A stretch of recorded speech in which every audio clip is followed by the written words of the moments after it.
right, welcome back, everybody. Sorry about that. Had a little bit of an OBS crash in the background, but let's pick up where we left off. Let's check on out Unction, who will be starting off on the blue side. This roster is Boil the Oil, GFP, Titan, Paragon, and Silver from top to bottom. And I do believe that Doxa might be subbing in, or is that outdated at the current moment? Or at least I was hearing reports about that. So I was hearing that as well. I do not see him. Oh, no, yes, I do. Yes, I do. That is Doxa. Yes, Doxa is playing. Not bad.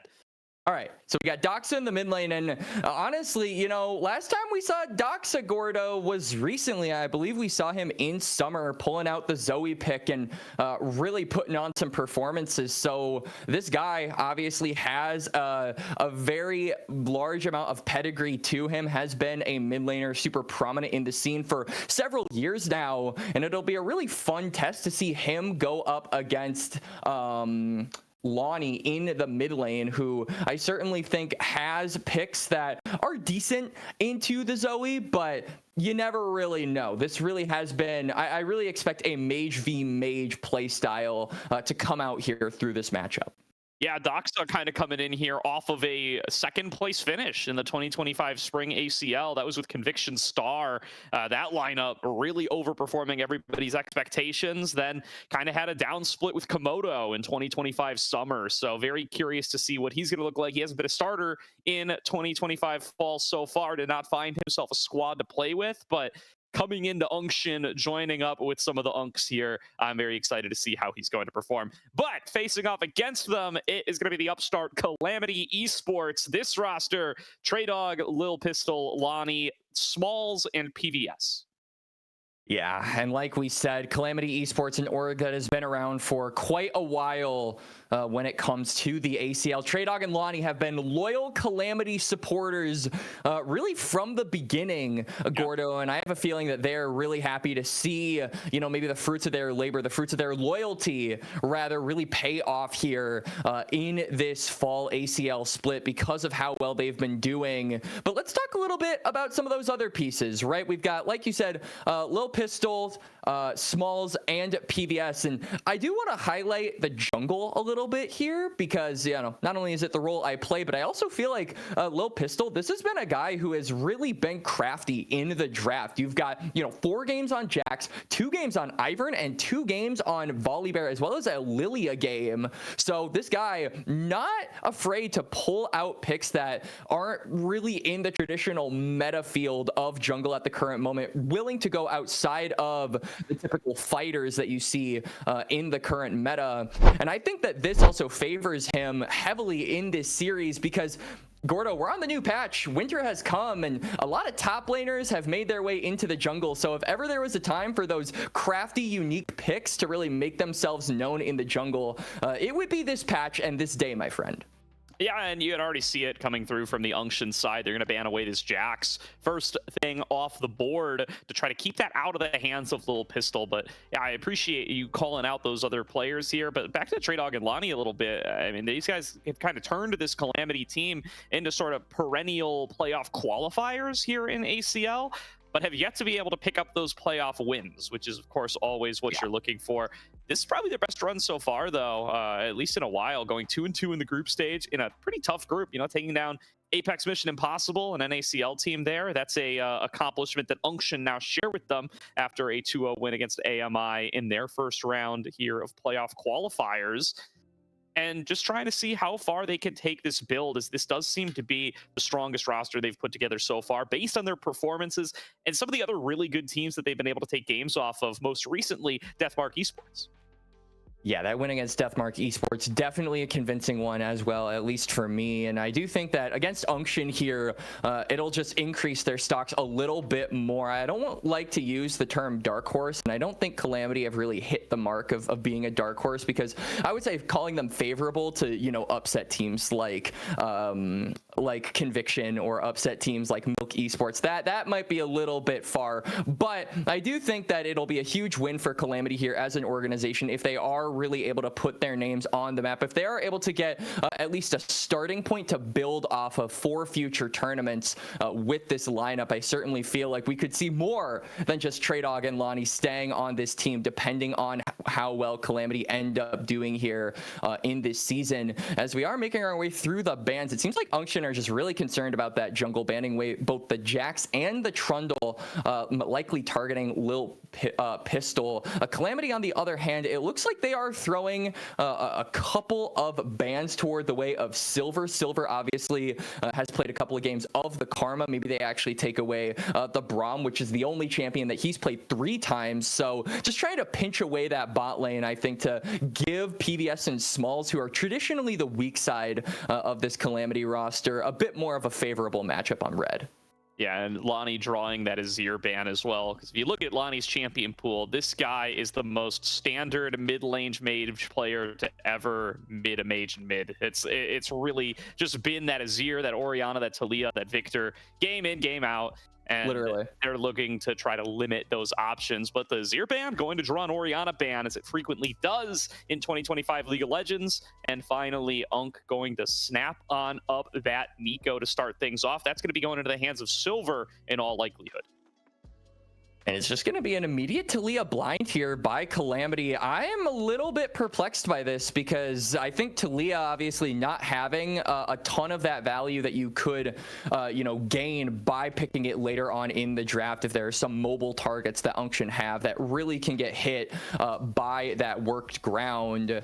And now we're going to be seeing a Caitlyn drafted up here for Calamity. And I feel like Caitlyn, a very versatile AD carry, Gordo, can go along with some of those champions like the Lux or some of those longer range supports to really give you an easy prio lane, and you just pick an aggressive jungler along with those and live in the enemy jungle, because Caitlyn and Lux can always be there to assist you in your aggressive endeavors. Or you just go straight up engage, get that CC, and really play around those traps. So Calamity keeping their options open, but I feel like shutting a good amount of doors here for Unction by picking up that Taliyah, basically limiting what they can do in the mobility department.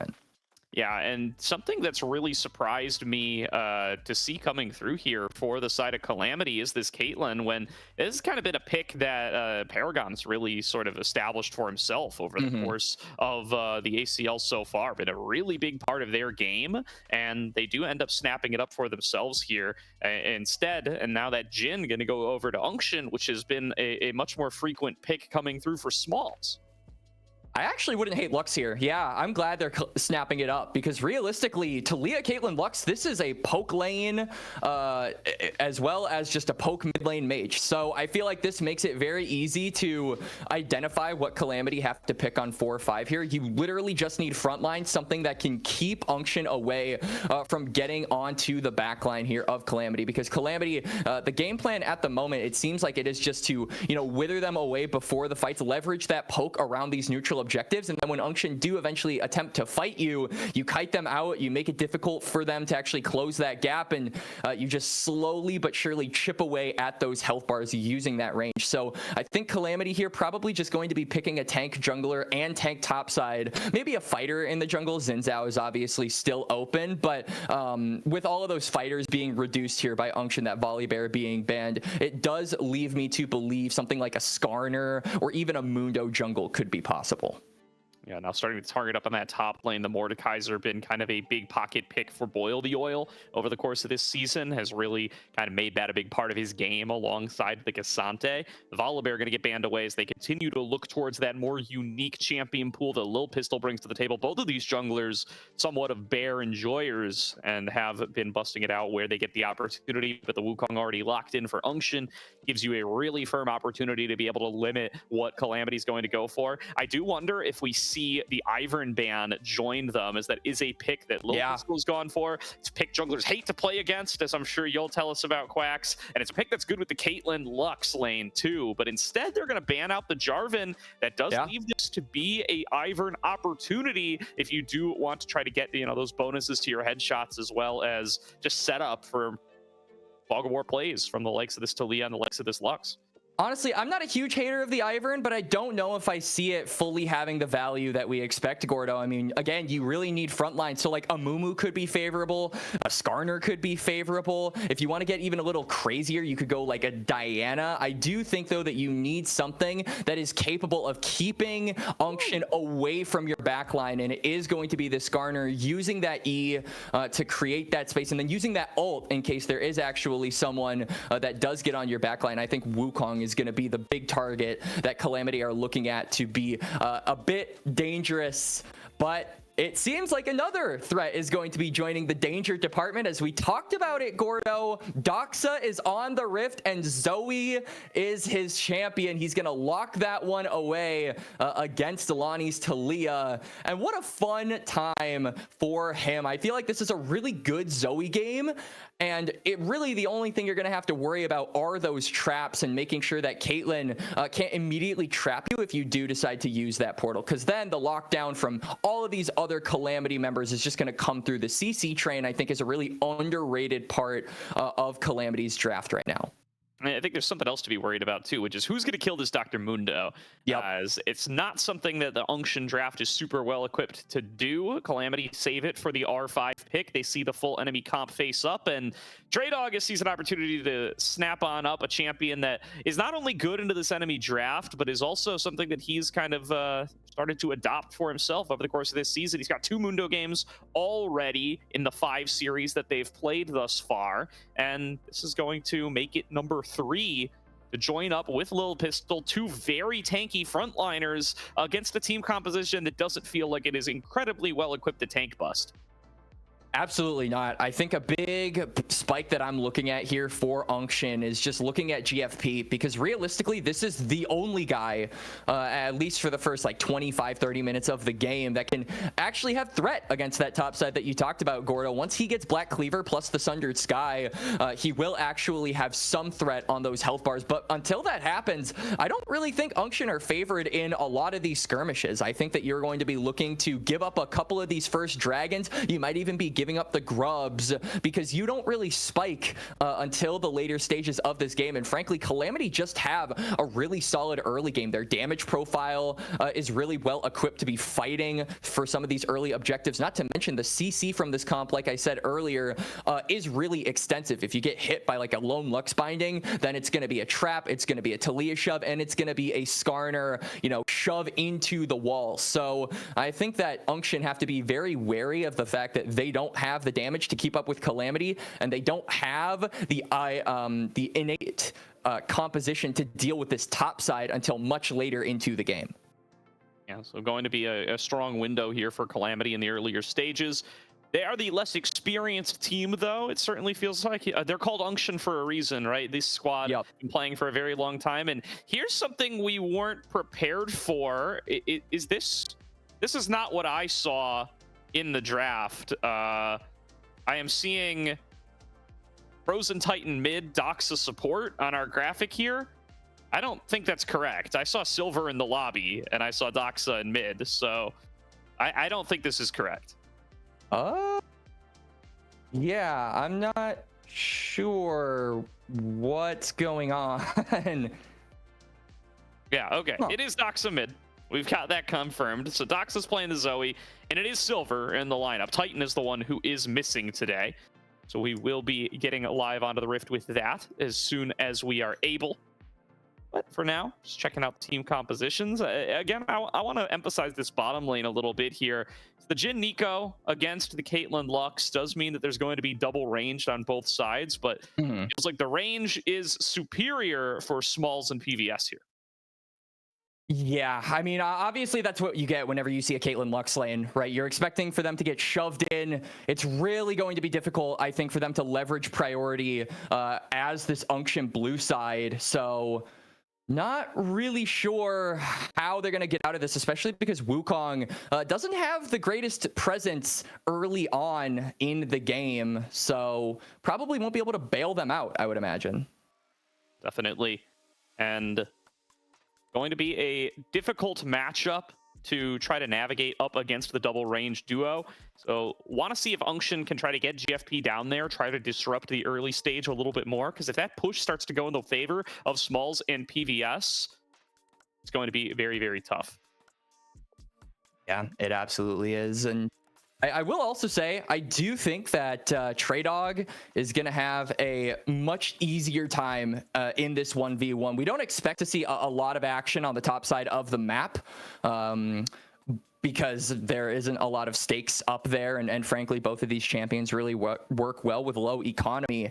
But Mundo is like a very underrated tank buster. You know, he uses the tankiness to destroy the tankiness because those cleavers really do pack a punch in the early level. So I think Boil the Oil has to be quite careful that he is at risk of potentially getting chunked out on this Scion if he isn't cautious of this Mundo's damage.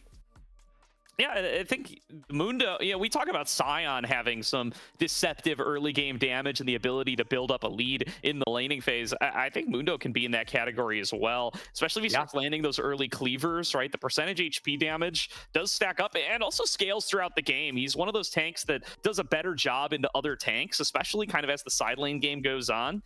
This is the kind of composition from Unction where, and it's the kind of composition from Calamity, frankly, where the Mundo and the Scion are both going to end up kind of in side lane duties later on. And TreyDawg is going to feel very good chunking Scion for 5% of his max HP every time he connects a big cleaver. Yeah, it's definitely top like 5 worst abilities to get hit by, particularly at level 1. Right up there with I don't know, like Ash W, I would say can definitely be put in that category as well. If you got any others, Gordo, let me know. But it certainly doesn't feel good to be hit by the Mundo cleaver. But other than that, I mean, you talked a little bit about the side landing, a little bit about the sieging here for Calamity Esports, and I do want to kind of highlight that a little bit more. I mean, grubs for this Calamity comp are going to extend just outside of TreyDawg and Lil Pistol, and I feel like Lonnie, Dravenbaka, and PVS, obviously these champions aren't known for their siege, but with their range, it's going to be really easy for them to chunk out some of these towers and really get some of that early plate gold. Especially that early laning phase, right? Or that later laning phase right before mid game. If you get those grubs, you can really feel them on the Caitlyn if you're gonna, be real proactive about assigning Caitlyn to lanes where she's able to hit turret. In fact, you can headshot turrets now. I mean, they added that a long time ago, but I feel like people still aren't used to it because of how unfrequently you see this champion in comp. She'll work her way through those turrets with grubs real quickly, and she will rock a lot of bonus gold from the plates as a result. I do think that our pause is probably complete here. I think we are on the post-pause, pause, but we should be ready to get on in now.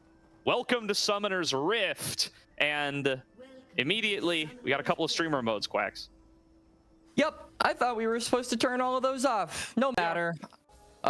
It'll be okay, as we do see Unction looking for some type of level 1 cheese here, but Dravenbaka just gonna spot that one out. Because of that, I mean, you could already see TreyDawg moving into action on that top side, will be able to drop a deep ward onto where Wukong is starting. And like we said earlier, Wukong not the most present jungler pre-level 6. Getting that Cyclone really is kind of the timer that you want to hit if you are playing Wukong jungle, because that's really when you start to hit relevancy in the game. But it does help them to be able to know where this guy is pathing, because like we said, he is one tool that Unction are probably going to try to use to bail this bot lane out of a really tough 2v2. Yeah, so of criminals this time around are going to be Boil the Oil and GFP on the Scion and the Wukong. I will be taking your lunch away for this streamer mode, but it's all right. We will get through it. That is Paragon as well on on Jhin. I'm looking at Mr. Smalls' IGN right now, but he's rocking a little bit of a new IGN himself, Paragon. Going to be looking to turn over a new leaf, perhaps, as TreyDawg did take a lot of abuse on that level 1 invade. Yeah. So definitely going to be on a little bit of a lower health bar. Has to play somewhat responsibly against the Scion from Boil the Oil.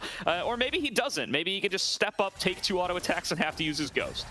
I mean, yeah, that's already a summoner spell expended. That's really good for the side of Boil the Oil early here. It means that this Scion, in fact, isn't going to have to be as cautious of the cleavers as we initially had illustrated. Now he will actually be able to farm in this lane, bully off this Mundo from a couple of these minions. It also doesn't help that Skarner's pathing away from the top side matchup. We expected both junglers to be pathing bot lane, and that means that Traydog is going to be kind of left on his lonesome for a good amount of time with no one to really bail him out of his current situation. Yeah. Well, luckily for PVS and Smalls, they have started to take a little bit of an advantage on the opposite side of the map, prioritizing trading over the minions. So they do hit level 2 second, but they get a lot of health bar down for their efforts. Good footwork here by Doxa, getting himself out of the way of Alani's seismic shove, and will be pretty positive on the trade as a result, getting that wave shoved in. And you know what? Lonnie's just going to raise up the white flag a little bit. He's looking to get a recall off, and Doxa's going to interrupt him off Sleepy Trouble Bubbles. So Doxa already showing some of his laning mastery on this signature Zoe pick. And you can see Silver just throwing out those Qs is really starting to scare Calamity's bot lane away from the wave. Really good spacing there from Boil the Oil. Will come up with the solo kill. Dodges out on the electricity and detonates the shield for a kill.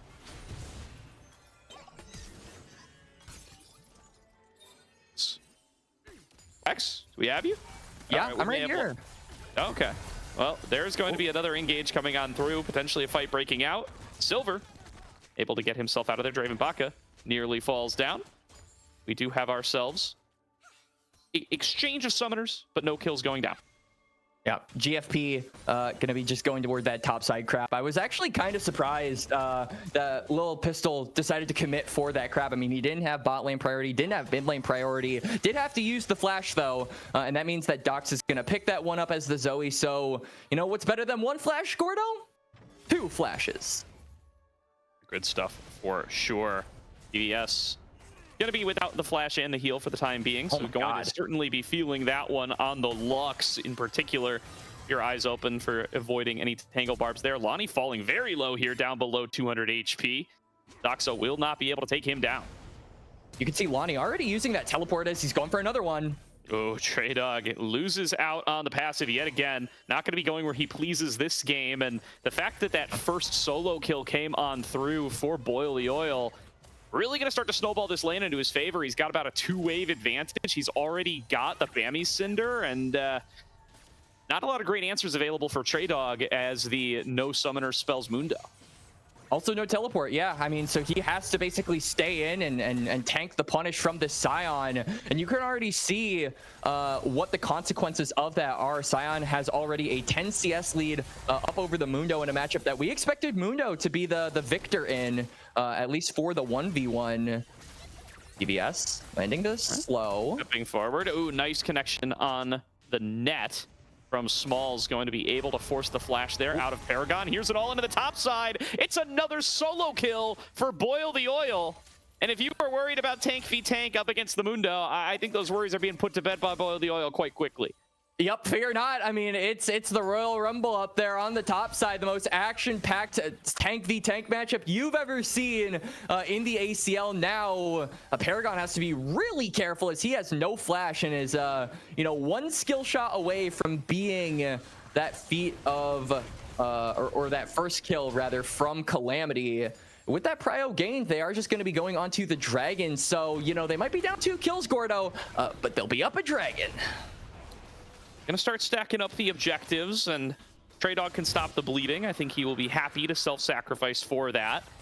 Low health bar here for Paragon. Silver, of course, still at full HP, but Paragon's got to get out of here. Getting shadowed by GFP. A flash under the turret, nearly taking him down, but Smalls cannot connect to the E, and now he's snared up by the tangle barbs. GFP cleans up the kill. Credit goes over to Silver, and it is a 3-0 start for Unction, getting involved with the bottom side as well. And I feel like Smalls, if he didn't flash forward there, was easily okay to just keep on harassing Unction's bot side. But now it's a kill over to Silver on this Nico. Doxa may be in trouble, does have flash.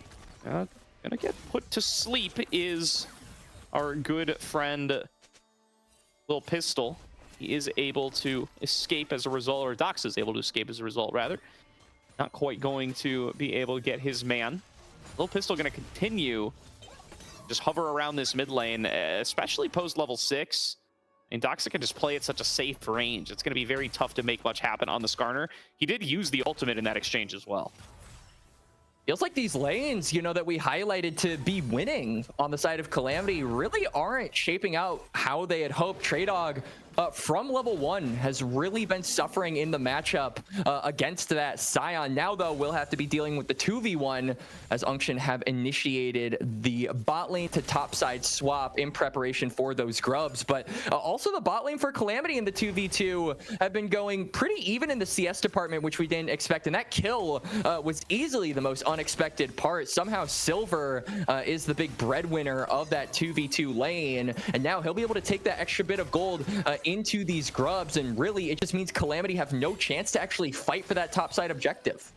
Yeah, they're making the call to just give that one up, which is fine. It should give a couple of plates over to Smalls here. Their ability to actually get kill pressure on towards this Scion should be somewhat limited. He is opting for more magic resist than armor, so they do chunk him down to a little under half HP. Still not likely going to have that finishing power that and Boil the Oil himself does on the Scion. Will be unlikely to actually be able to finish those kills. Traydog maybe not so lucky though. Curtain Call is opened up. He does pop the maximum dosage, starting to heal back up and using the movement speed from the Ghost to evade those shots. Still, he's not out of the woods yet. Silver waiting for him on the opposite side, and they are calling over GFP. Traydog at half HP underneath the turret, going to do his best to outplay this one, but he will be in a 1 versus 3 situation. Now realizes the gravity of the situation and will fall to Paragon. 4-0 Unction. I absolutely love that GFP makes the critical decision to stop his clearing, go to the top side, pick up that free kill. It might be punished on the bot side. You can also see that Lil Pistol is on the bot side, so maybe he loses his Raptors, but it's absolutely worth it. He accelerates his Jhin. He makes sure that Paragon is in a comfortable situation. And honestly, I feel like that's what they need at this point. These... Oh, hang on, Doxa. Oh, nice little crash here from Lil Pistol, going to try to get on towards Doxa. Oh. PBS fires out an ultimate, doesn't connect it, and a shove in the wrong direction from Lonnie means that Doxa going to have a little bit of space to play with here. PBS still all over him. Impale connects onto GFP. They get 1 kill out of this at least, but Doxa connects the sleep onto PBS. He's got to be careful about getting turned around on. Does have the heal, though, to keep his health bar a little bit higher, and it does look like they're still brawling on the bottom side. Lil Pistol going to be able to secure the big bird. Doxa going to get snagged by the light binding. 3-man knock up from Silver. Paragon flashes forward, cleans up 1 kill, about to make it 2. But Small has arrived to the scene, so now it's a 2 versus 2. But Paragon spacing this out nicely, has the health bar to below half for Lil Pistol, and should be able to walk away. He is the big breadwinner off of this fight, gets so much additional money, and no way are we about to see another solo kill from the Oil. Traydog has nowhere to go. Scion is unstoppable. Yeah, I mean, that ultimate was barely coming off of cooldown for Traydog. He was maybe hoping that he could turn that fight into a little bit more of an extended one so that he could turn it on to the Scion. But unfortunately, he gets taken down, and now it is a 3-0 top side here for Unction. Boil the Oil really happy about that. Obviously, we said that there were a couple of tank busters on the side of Calamity, namely Draven Baka, but this Caitlyn really hasn't been having the greatest of games. From that level 1 flash, or rather that early flash, I should say, getting that kill over to Silver. He is still having that summoner off of cooldown. Because of that, he really hasn't been able to make any aggressive plays as this Caitlyn, so he's been missing out on opportunities to, really cover up that earlier mistake in the bot lane. Yeah, still hasn't been able to finish off his first item. He is getting close to it. He got 3 turret plates off of the full commit to bottom side. The fact that they gave up those grubs, that's kind of their reward. But now they want to keep on stacking these dragons. Doc's in a good position here to continue to rain down damage. He's even over the thick wall now, but there's a double snare found, and there's going to be a big shove from Lonnie. 2 kills in an instant to Calamity, and this dragon belongs to them. And there we go. Finally, Calamity get a moment where their comp can truly shine. They leverage that range. They make it so Unction can't even engage on them, and they take them down along with getting that second dragon. And now Paragon is not long for this world. Yeah, Paragon absolutely cooked there. Gets cut off by Lil Pistol, and Calamity, they stuck their claim on this when they won those 2 kills at the dragon fight. So sticking around there, definitely going to go down in the annals of history as a mistake. Calamity going to continue to farm up his turret plate gold now on towards Smalls. Did get himself a 4th plate there, and he wants to get the whole dang first turret.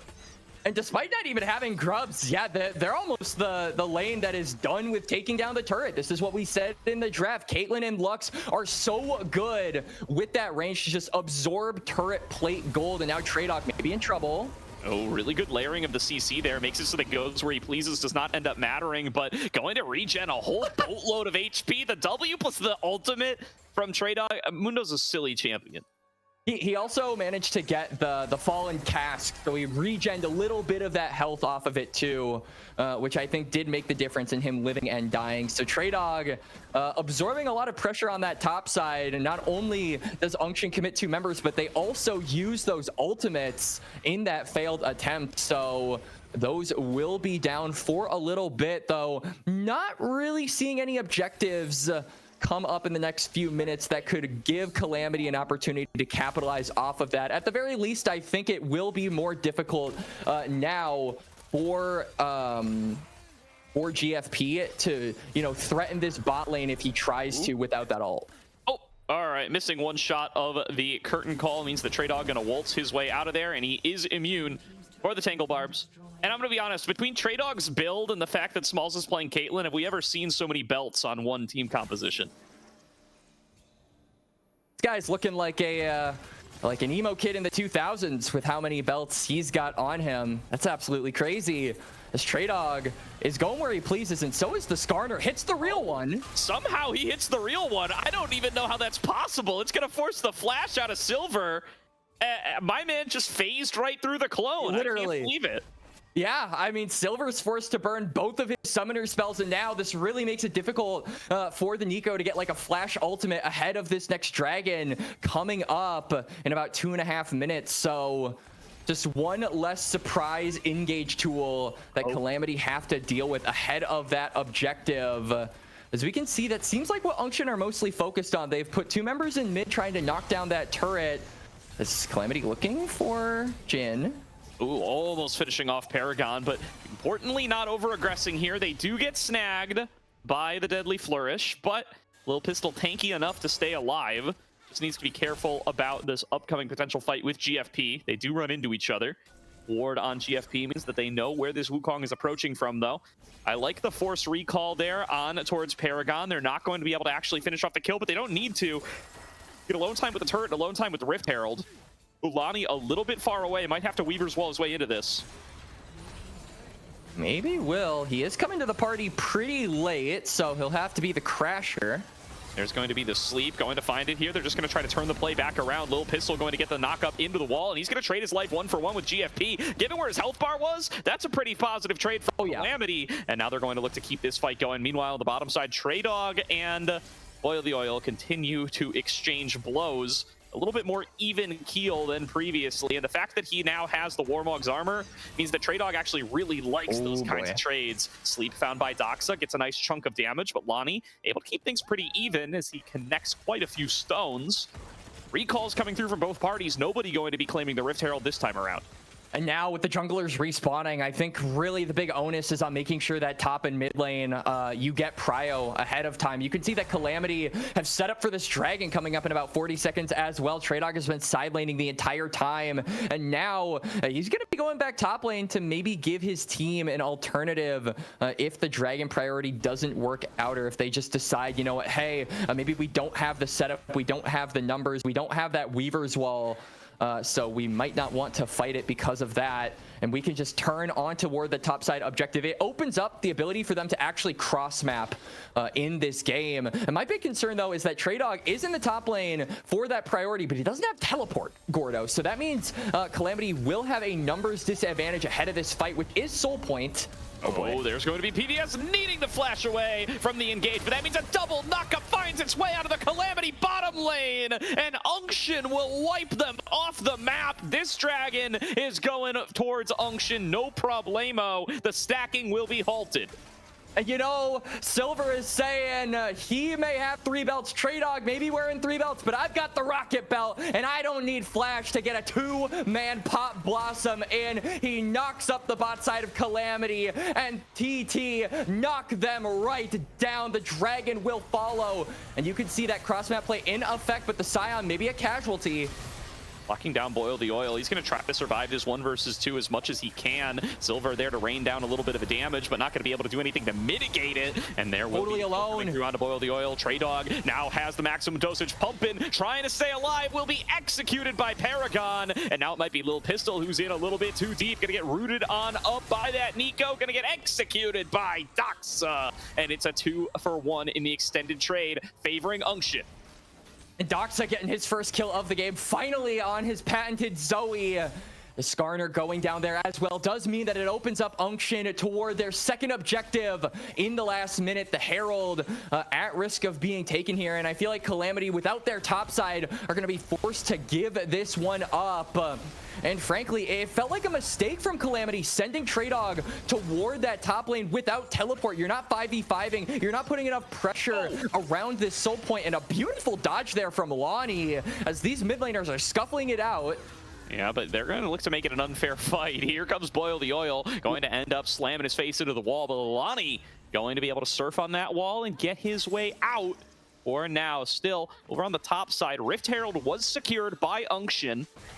They should be set up to be able to drop that one down. They want to keep the dragon stacking going in their favor, or look to try to finish off that top side turret. Whatever floats their boat, as it may be, as they have moved Smalls over to the mid lane, having successfully secured 2 outer turrets. Calamity want to keep that train rolling, but need to be careful when they don't have backup from Lil Pistol.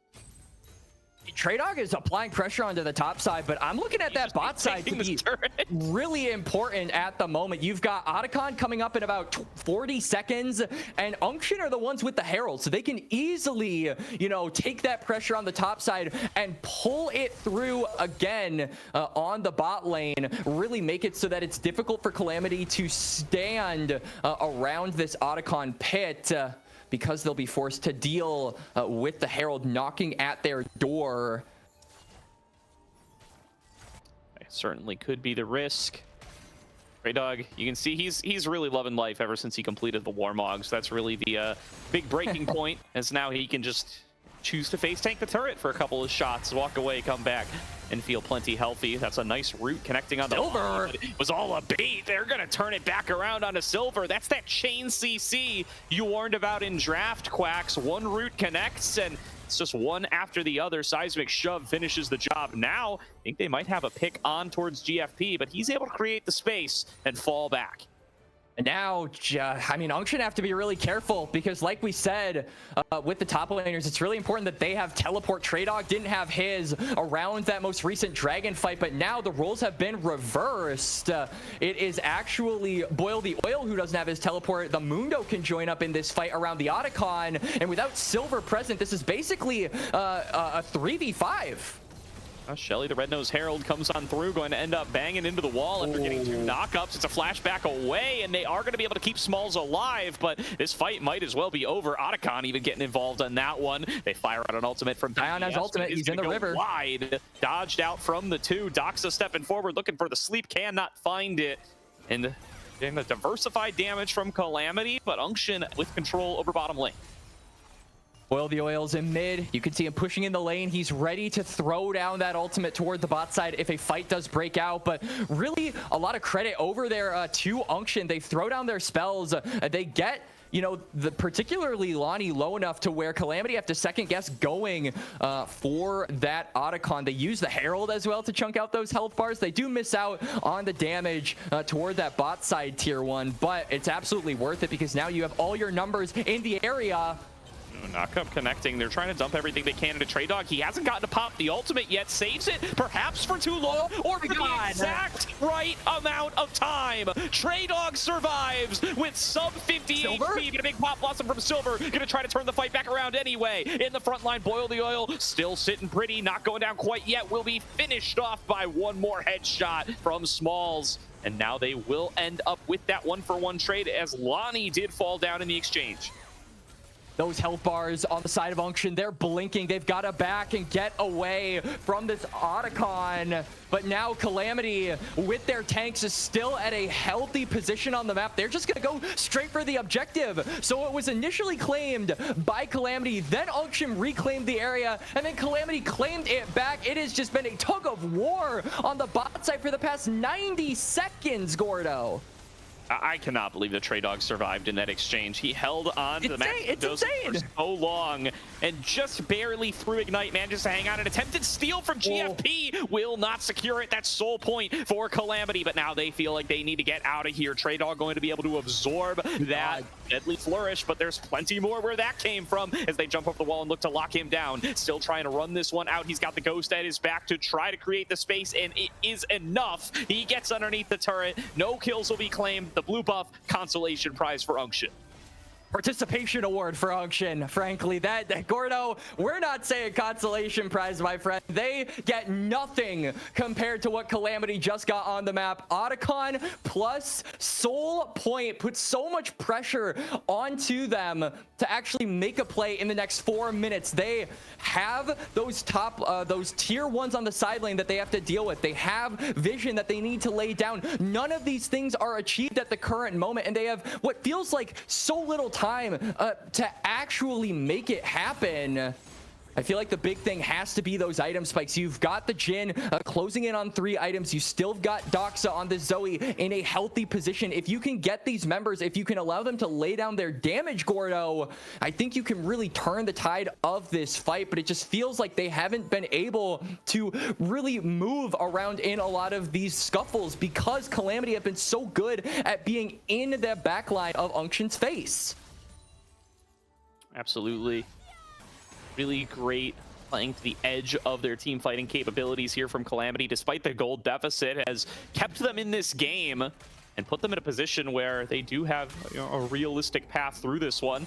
Trey Dog stacking up the old Heart Steel, now really looking to get that health bar into ridiculous territory, and he can side lane against the Scion all day at this stage. You can see how much damage those cleavers are really starting to do. Meanwhile, he could just walk away and regen back up with the Warmog's armor as necessary. Plenty of time to just keep on farming this up. Baron going to spawn in about 15 seconds, but I don't think going to be an immediate priority for either team. Not the fastest Barons in the world in this game. Yeah.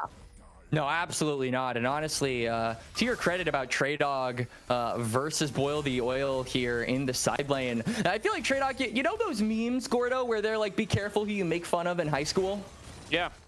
Yeah, I feel like it's shades of that here in this matchup because now Trey Dog, you know, Mans has got the Warmogs, right? He's got the suitcase, he's got the money. What has Scion got? This man is working minimum wage as a lumberjack. Meanwhile, Mundo is a businessman. This guy's making, you know, $400,000 a year. What is a lumberjack salary? Like 50,000? I wouldn't know off the top of my head, but, you know, Trey Dog, he dressed for the job he wanted, and he got there eventually after having built up a couple of items. And now they're taking down outer turrets across the map for Calamity with the pressure that he's putting out. A forced recall from Boil the Oil. Trey Dog was able to get himself back out here. Going to just continue to fire off this laser on cooldown as well. PVS going for a little bit of an off AP build. I do want to give some attention to. He's finished the Malignance. Going to try to hurt a little bit more, and you know that burn field to reduce magic resistance going to help out Lonnie and Trey Dog in the damage department as these fights start to progress, assuming that he's able to actually connect that final spark onto somebody. These last few, they haven't quite found their mark. Intimidation and zoning ultimates is probably what PVS would tell you. And honestly, I would believe him if he said that, as we could say Unction are actually gravitating toward the top side of the map. I think right now their best bet, knowing that they are a decent amount weaker, specifically in a lot of these skirmishes, the best play would probably just to be able to threaten the Baron, right? I mean, you've got Dragon coming up in a little over a minute. If you can, make a cross-map play successfully, I feel like that is absolutely your best bet if those bot side plays are not favorable, because as it stands, neither team has vision of that bot side river. I mean, look at how dark it is over there, and we've got a Dragon coming up very shortly. So I think Calamity actually know what Unction are attempting to do. Great damage on a Silver there, kind of removes the potential for a Pop Blossom engage, because you might just die before the Pop Blossom goes out. Mismatched side lanes as well here. Mid laners against tanks, and neither tank seems to particularly care about what the opposing mid laner is doing to them, but the kill pressure is there for Traydog. He just forced a flash off of Doxa while off camera there, because the front-loaded damage of these repeated cleavers plus the Heartsteel means that he needs to pay respect to Traydog. And once again, be careful who you make fun of in the early game, because my man is running top lane right now. Yep, man is making money moves. As honestly, you talk about mismatched side lanes, I talk about, hey, Talia can create a Weaver's Wall that blocks Sion from using his ultimate. So my man is putting up the traffic cones on to boil the oil. Now, though, Unction needs to go.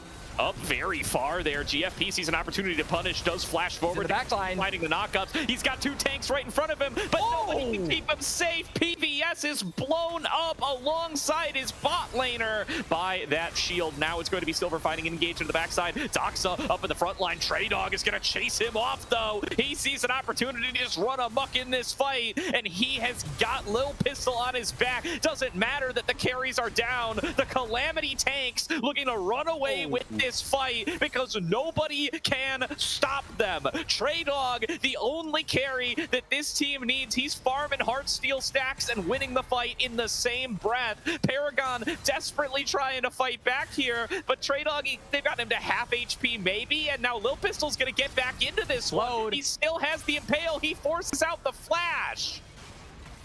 It's still going, though. I mean, Sion is in a 1v2 situation. Who says tanks can't also be the carry? The backliners got immediately blown up, and now it's just the beefy boys on the rip. But we have been going with this song and dance for so long that now it's both Smalls and PVS back up. The Wukong is here as well, so Traydog is so low. Oh, there goes a base in the hole, but it's blocked away. Traydog might be pushing too far. He walks into a 1 versus 4. The resets have come through. Now PVS has to flash back over the wall. And Traydog, listen, he just gets too confident. He's blinded by greed and success. He can't find his way through. The money is blinding my man as Traydog goes down, and now the Dragon is started. It's a 4v5, but Unction, they've got 2 members at half HP, and PVS might just be dead. Oh, PVS does manage to walk his way out of it, doesn't get caught up in the Pop Blossom. Instead, it's Silver who gets caught out and dies first. Laser over the wall, but already Smalls has fallen down, and now you really don't have those carries because the Mundo's gone as well. All the damage has to come from Lonnie. They do successfully snag him with a root, but the follow-up damage doesn't quite connect. Lonnie did hit the seismic shove, but he did not get him into the rocks. And finally, Unction looking like they're going to be able to take Dragon number 5, number 2 for themselves. This fight aging me 5 years, Gordo, but finally Unction managed to end it. They deny the soul away from Calamity. They get their second Hextech soul of the game. Baron is still on the board. And looking at these KDAs right now, honestly, I mean, boil the oil, 7-2-7 on the Sion. He gets a decent amount of gold with that double kill off of the ultimate that he initially used in that fight. And not to mention Paragon on this Jhin. We said it was going to be difficult for the Jhin to find value in taking down these frontliners pre-25 minutes. Well, now it's post-25 minutes. We have hit the 30-minute mark. My man has LDR, and he will actually have a lot of usage against this Skarner and this Mundo from here on out. Yeah, if they actually find a way to set up some fight lines, this guy's going to be very powerful in his ability to actually work his way through Traydog. But Traydog, 1 versus 4, suffering from success yet again. he's kind of gone on a little bit of a full arc here. He started off too weak to do anything. Too much alloy. Then he started carrying, and now he's back to overconfident, as it looks like there's overconfidence on both sides here. Lonnie caught in the one-on-one, going to get solo killed by Boil the Oil. Boil the Oil getting himself a side lane solo kill, and now it's 3v5. I mean, Sion is going to have teleport shortly. Doesn't have the ultimate, but he is just going to be walking his lumberjack legs toward the objective. Look at how much that fourth shot does, by the way. My God. Yeah, I mean, that's where all the damage is. So it's certainly going to be enough to force Little Pistol off of the play. PVS now isolated by Boil the Oil. And once again, we're trading off which tank is going to be the carry this time. If they're able to hold him still for long enough, Smalls might actually be able to work his way through this health bar, but they just don't have the time. They're able to space out the Impale. They're able to finish off Little Pistol. Traydog just respawned. This is going to be Baron for Unction.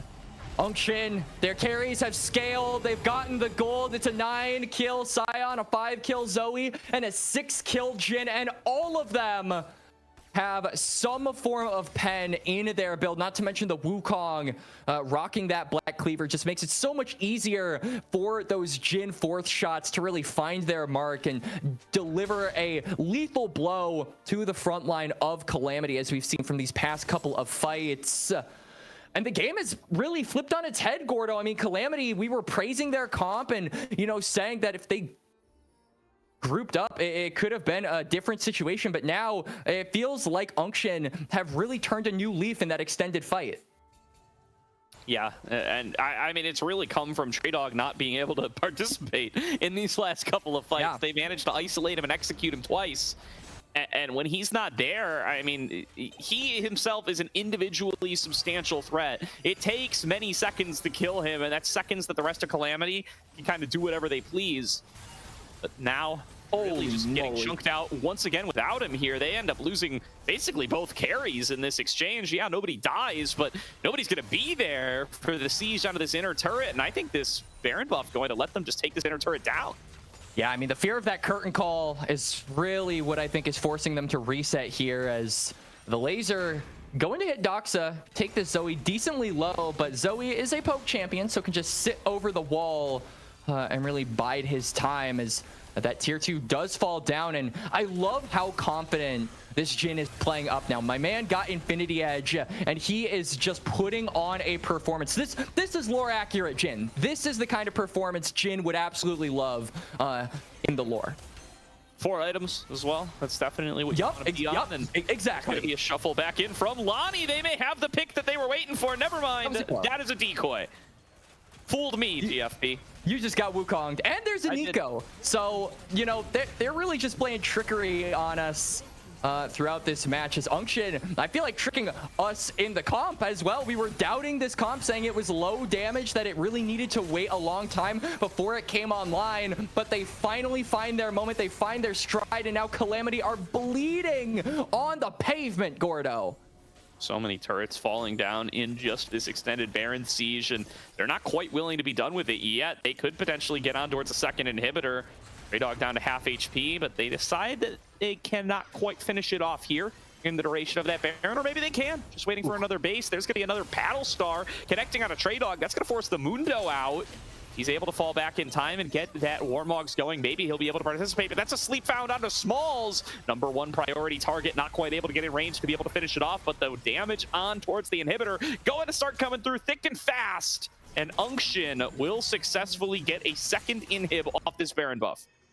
Yep, double inhib, and they're going to immediately pivot over toward that dragon. This will be soul point for them as well. I mean, you can see Calamity making pings to try and advance forward, maybe fight for this dragon, but they're 9,000 gold down, and really, I feel like their time in the sun has passed. They got burned in that last extended fight, so I feel like it would take a miracle to turn the game around now, which is how much damage there is on that Jhin and how much safety he has from the various amount of tools that they can use to give him space. And not all that 9,000 gold spent, a lot of it from the turrets that they took, and they haven't recalled yet. But look at this engage from Silver. A flash shuffle forward, but not quite able to finish it off. Now flashed after by Little Pistol. Meanwhile, Paragon was found and solo killed by Traydog. Calamity know that they have an opportunity because of how long Unction has been out on the map. They seize it, and I think they're about to claim Dragon Soul because of it. Look, they're going on down into the mid lane. Unction are getting desperate. They're trying to force them away from that objective. Oh, there's a nice execution found by Doxa on Sleepy PVS, but they will not be able to stop the Dragon. 3 members of Calamity will secure it. They're going to be able to get a recall off from Trey Dog. He should be able to stop any of these Nexus turrets from falling down. And Calamity find themselves a Chemtech Drake when it looks the most dire. That is going to be so much additional survivability for these frontliners. The Jhin goes down. The main source of damage from Unction gets found on the backline, and suddenly they crumble, they crack, and Calamity get themselves the soul they were denied for the past 5 to 10 minutes. This is what I think officially turns, you know, Trey Dog into like a RuneScape enemy, from like that to like a Dark Souls boss, like an Elden Ring monster. Now this guy, he's been consumed by the money, and now he's just going to be running down Unction with how much health and survivability this pick has from here on out. Getting another pause here, but that is going to be, you know, I completely agree with you. I mean, Trey Dog has a second phase now, right? That's how you really know he's become a Dark Souls boss, because when he falls below half HP, he gets additional damage and damage reduction. That is when he will truly be unleashed. And he's a champion that thrives kind of in that liminal state between alive and dead already. So it's definitely going to help him out with the Chemtech Soul completed. Not too shabby on Lil Pistol on Skarner either. Yeah, absolutely. And honestly, the Skarner is also going to be a massive threat. I feel like the various amounts of pen that Unction have still will be useful if Calamity do overstay. So I don't want to say, you know, the soul really makes the game unwinnable for Unction, because, I mean, look at the current state, Gordo. They've got 2 inhibitors. Baron is up in less than a minute. If they can turn this around at Baron, it'll be an easy win for them. But I feel like this next fight is just going to determine how the game really goes. Yeah. Well, it's not sure on that freeze there. Maybe a spectator bug. We're going to see what we're going to be able to do about that one. But in the meantime, yeah, okay. So that probably means that the game ended on live and it broke spectator. So this happened to me yesterday. Oh, my God. We may not be able to get to the end of this one. It may also be linked to the to the presence of the streamer mode, but we'll have to see. I'm not sure if that's linked or not. We're gonna have to pull up post game stats. I think we're not actually gonna be able to get to the end of that one. So thank you very much, live client, and thank you very much, spectate client. I don't think we're gonna get the last 3 minutes of that game, but production may be able to give us the drum roll end of the game result in just a few moments. Dude, I mean, that game could have been anyone's at the Baron, so it's really disappointing, because I feel like at this point, like, you would have a clear picture of who the winner would be, who would be ending that game. But really, it's anyone's game at this point. So that is really, really sad that we're actually going to be revealing rather who the winner of that first match was from a lowly screenshot, rather than getting all hyped about who actually hit and broke down the Nexus for game number 1. But Gordo, if there's anything to be learned from this series, my friend, it's that we certainly have a series on our hands. Both of these teams matching each other basically blow for blow in game number 1. The Fiesta, I wouldn't be surprised if it continues for 3 games, my friend. Hopefully the latter 2 of which actually have us seeing how they end. Certainly. So we're going to find out if we're going to be able to get that last bit here, and we might be able to get the file to be able to actually finish off this game. So everybody stay tuned. There's still hope. It's not cooked yet. We may be able to find out how this game ended via footage rather than via being spoiled by production here. Luckily, I've been able to avoid those spoilers. I haven't gotten to see post-game yet. So as long as it kept hidden from us, it gets hidden from you. You know, it's Schrodinger's ACL game number 1. As long as we don't look at the result, it's both a win and a loss for both teams. And frankly, you know, what a fun game to That's watch. Raffle File.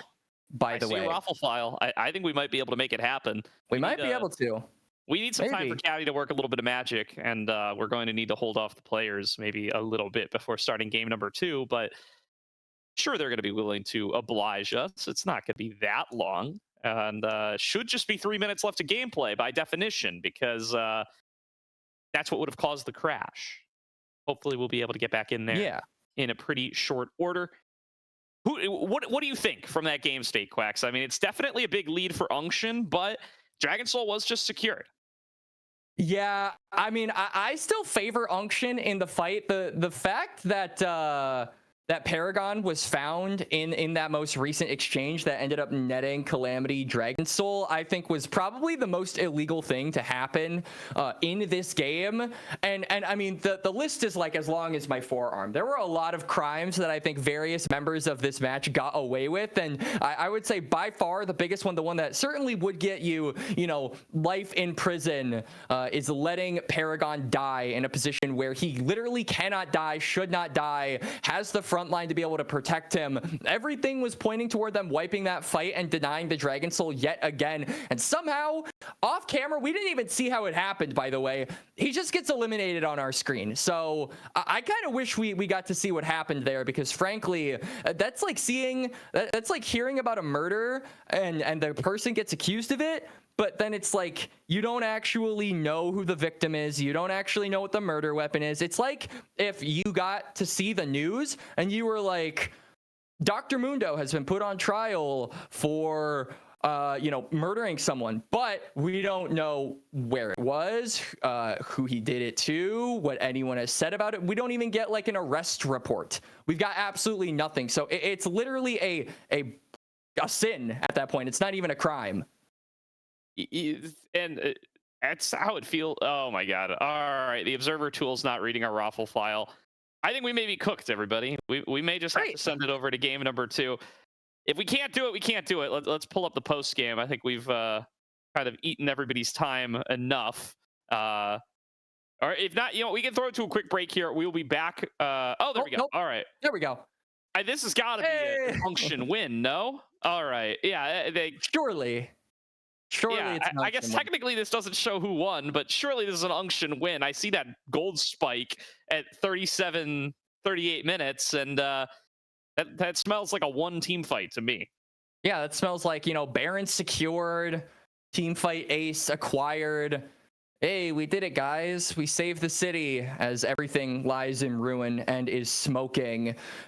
Still a really, really crazy, scrappy game, honestly, and really thought that Calamity had the draft to pull it through. So I think going into game number 2, if we can just see a little bit more security around that mid to late game and not giving Unction, these tools to maybe come back into the match, we could definitely go to game 3 in this series, Gordo. Certainly can. We will find out if it will be possible for this to be pulled on back by Calamity. They certainly kept that game close for as long as they could. Maybe we'll even be able to finish games 2 and 3, but you'll have to stay tuned to find out. We're going to throw it to a quick break here while we get ready for that second draft, but don't go anywhere. We will be back with more ACL action. And before we send it off, do want to give a quick shout out to Zen Market for sponsoring the ACL here. Zen Market is your one-stop solution for buying products directly from Japan. They'll help you buy items from over 10,000 shops, as well as place bids on auctions on your behalf. They'll even consolidate all your items safely into one box and can ship internationally. They provide excellent customer service in 19 languages, which is why Zen Market is trusted by over 2 million users worldwide. Check out the panel below the stream or click the link in chat to try them now. If you sign up with promo code Aegis, you'll get 1,000 yen of your first international shipping fee. And if you make a purchase on Zen Market, you use code Aegis25 to get 25% off. Thank you very much to Zen Market for sponsoring Aegis in the ACL, and we will see everybody for game 2 very shortly. 着てみたいな。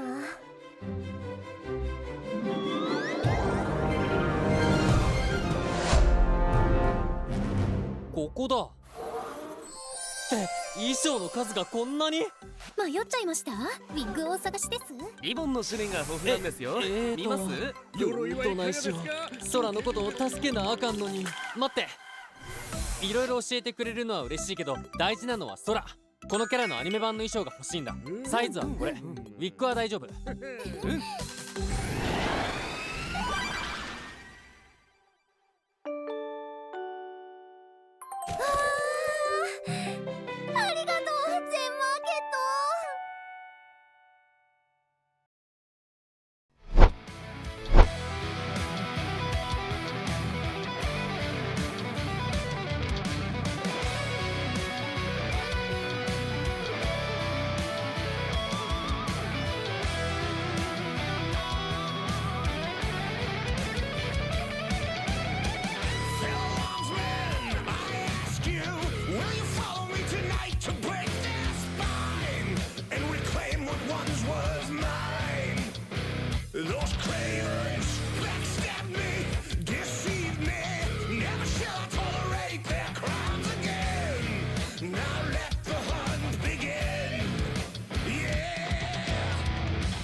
Welcome back, everybody, to tonight's broadcast of the ACL, where we have got a 1-0 lead for Unction facing off against Calamity Esports. But after how close that game number one was, I think we may very well have a 3-game series in our near future, Quacks, if we could be so lucky.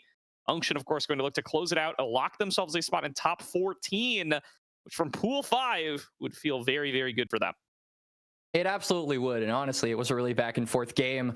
In that first match, frankly, I feel like it came down to just a few key members really pulling the weight of the team in those last few minutes. And I frankly, a little bit surprised, I think, from what we saw on the draft and what was displayed in Summoner's Rift, Gordo, because we were heavily favoring Calamity to take that game number one just based off of the sheer amount of poke they had and the sheer amount of safety their front line gave their back line, and the damage profile on the side of Unction as well really lacking until around that like 27 to 30 minute mark, which they managed to hit. And after that, the game became a lot harder, and Unction managed to pull it around despite everything. So I think going into game number two, really want to see Calamity bring it back by having a more secure mid to late game. It felt like a few key targets and a few key moments that really shouldn't have happened did end up transpiring. I really looked toward that extended fight around the dragon that lasted like 2 minutes, where their bot lane got blown up by the Scion. Illegal gameplay.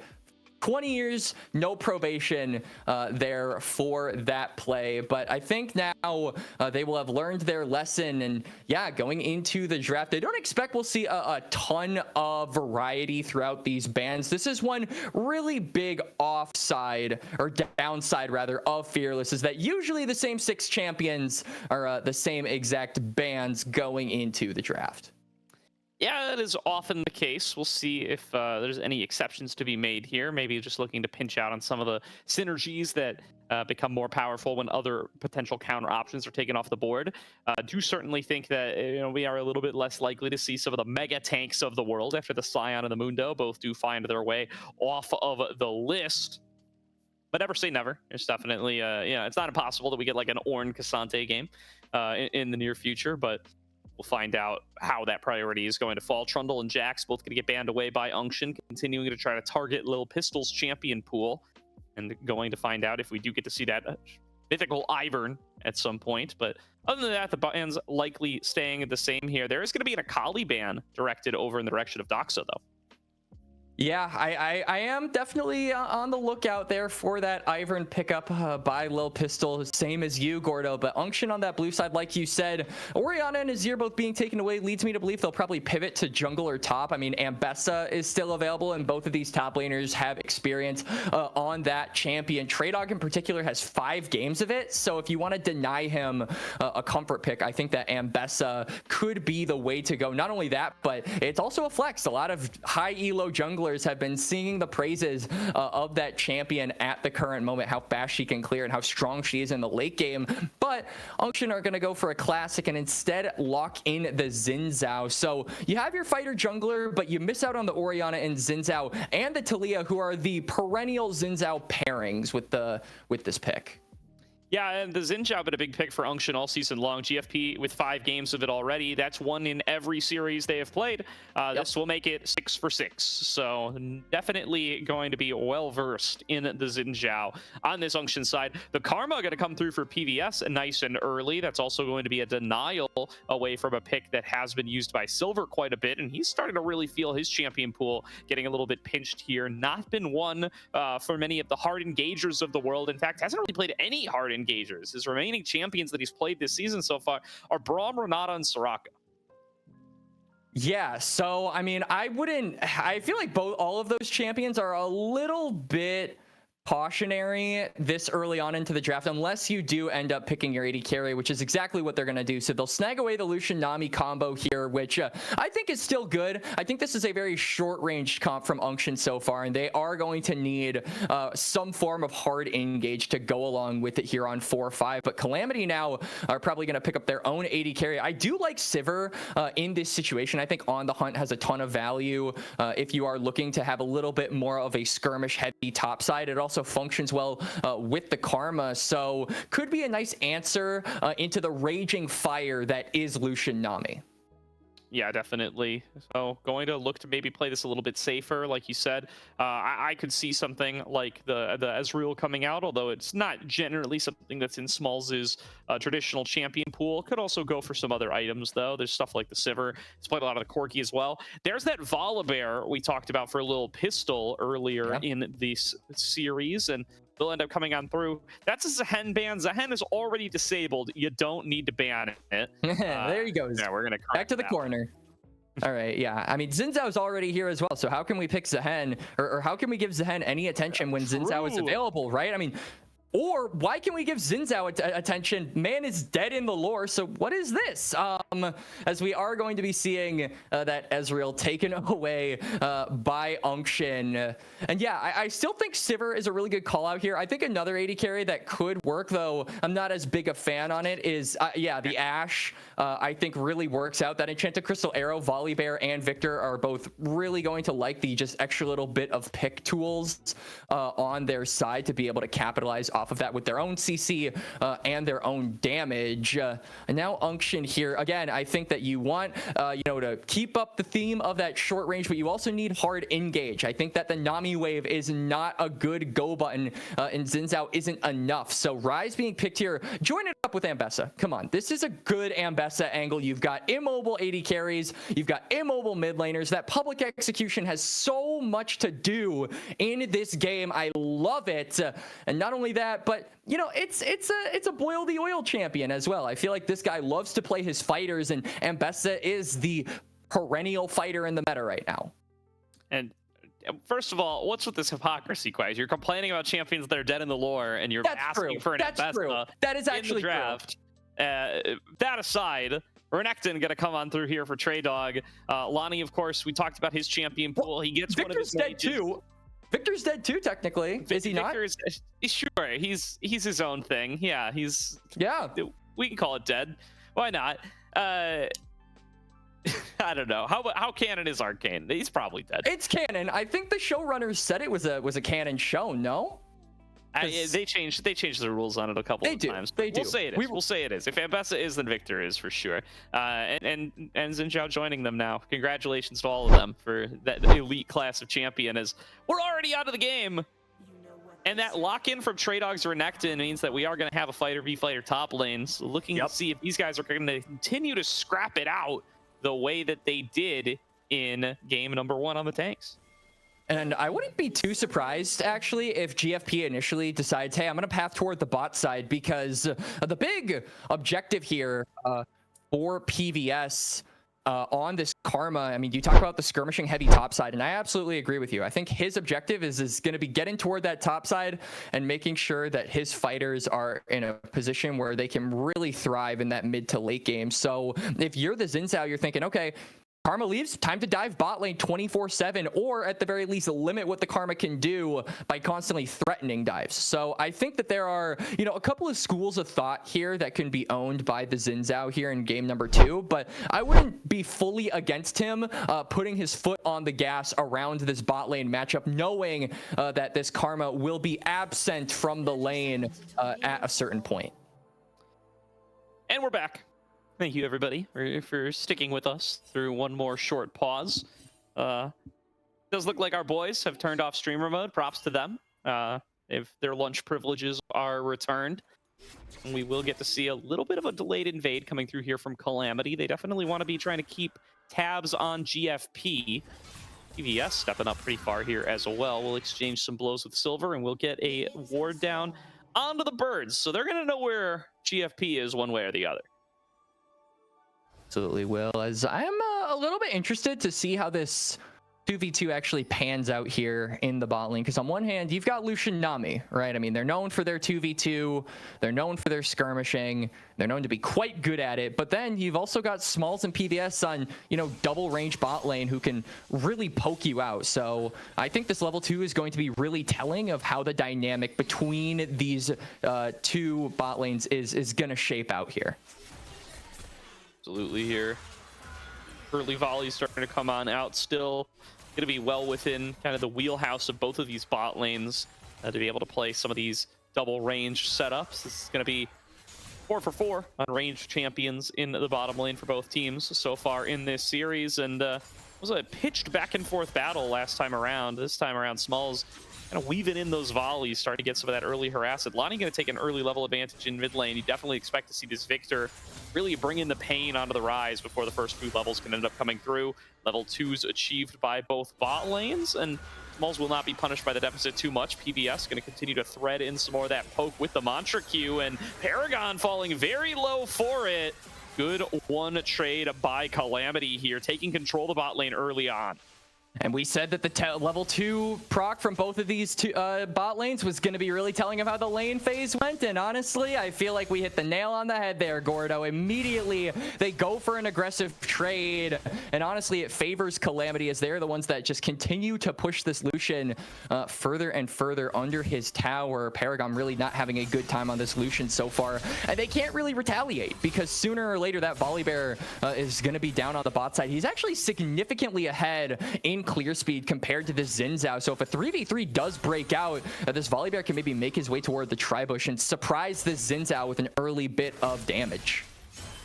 Certainly. Shout out to Risen for coming in with the raid here. Hope you all enjoyed your series over there tonight. And cap it on off with some ACL here, where Unction is currently up 1-0. Solid early game here from Calamity. Looking better than the early game in game 1 for certain. They do have themselves slight leads pretty much across the board. Calamity are, say, just more present around the laning phase. Their comp is better in the skirmishing department, has that range as well, which Calamity's bot lane is really leveraging here so far. We can see that GFP, understanding that the bot crab is a pipe dream, will be going up toward that top side. So we'll have a delayed reset compared to this Volibear. And I think that's really important when you're playing two junglers that are very proactive in the early game and you are, 15, 20 seconds behind your counterpart.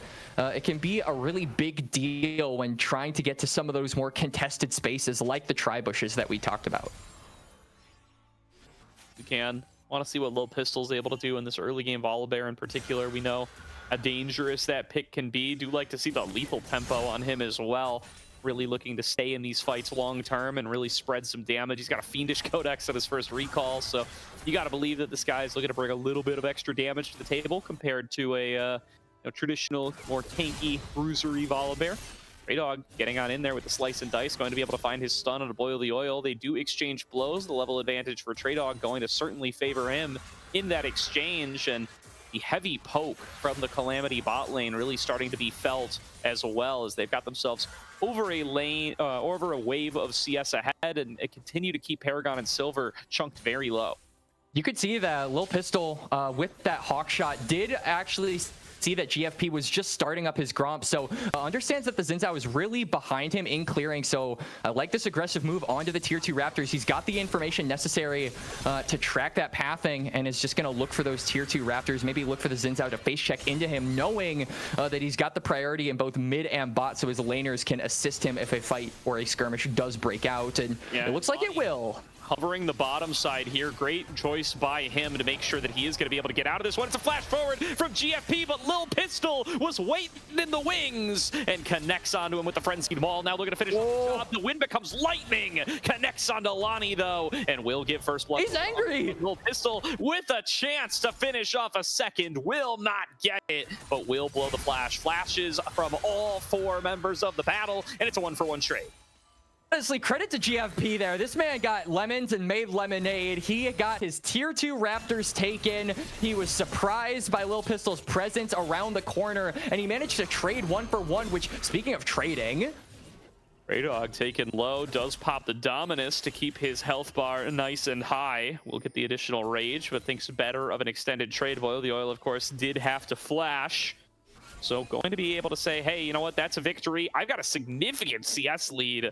Yeah. 14 CS up is Traydog. So he's just going to go spend and say, hey, no need flipping these fights. I'm going to have a way more money worth of items if we just both take recalls. And look at Lil Pistol now on that bot side. That damage from that empowered Mantra Q does mean that even this tower is not safe. The Stormbringer being active means that that can be out like a light switch. And a little bit perplexed as to why the Volibear isn't actually opting to go toward this bot side. Instead, is going to take the safer route and go for the dragon. Now he drops it. So a delayed tower dive, if you will.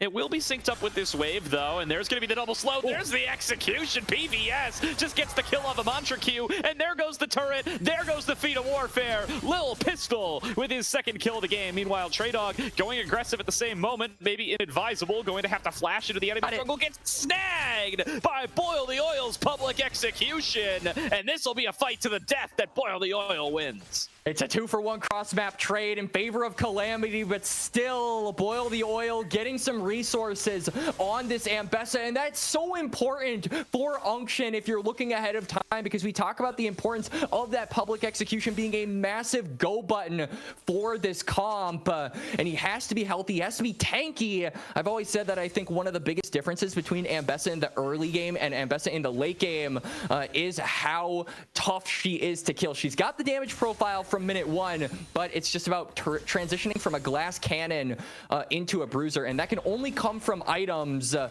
it's good to see that Unction are getting the gold necessary to really turn Ambessa into a tough to kill unit for Calamity. Really good stuff here.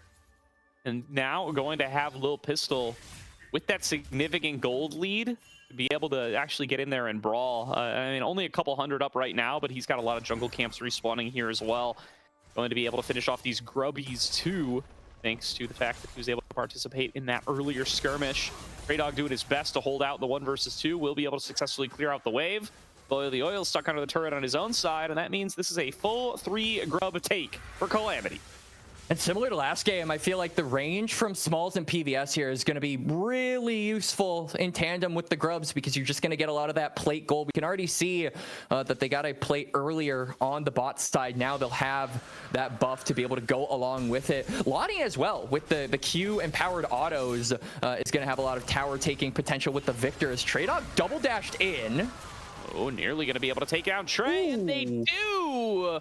Barely sneaking in the last shot of the culling. Paragon will find that kill through PVS's heal. They are going to be able to connect an Enchanted Crystal Arrow to try to take the trade back onto him. Loses about half his HP, but now should be able to walk it out. Now Lonnie getting engaged on a mid lane, connected onto by the third Talon Strike. GFP will get one over to Doxa. Doxa now on the board with this Rise.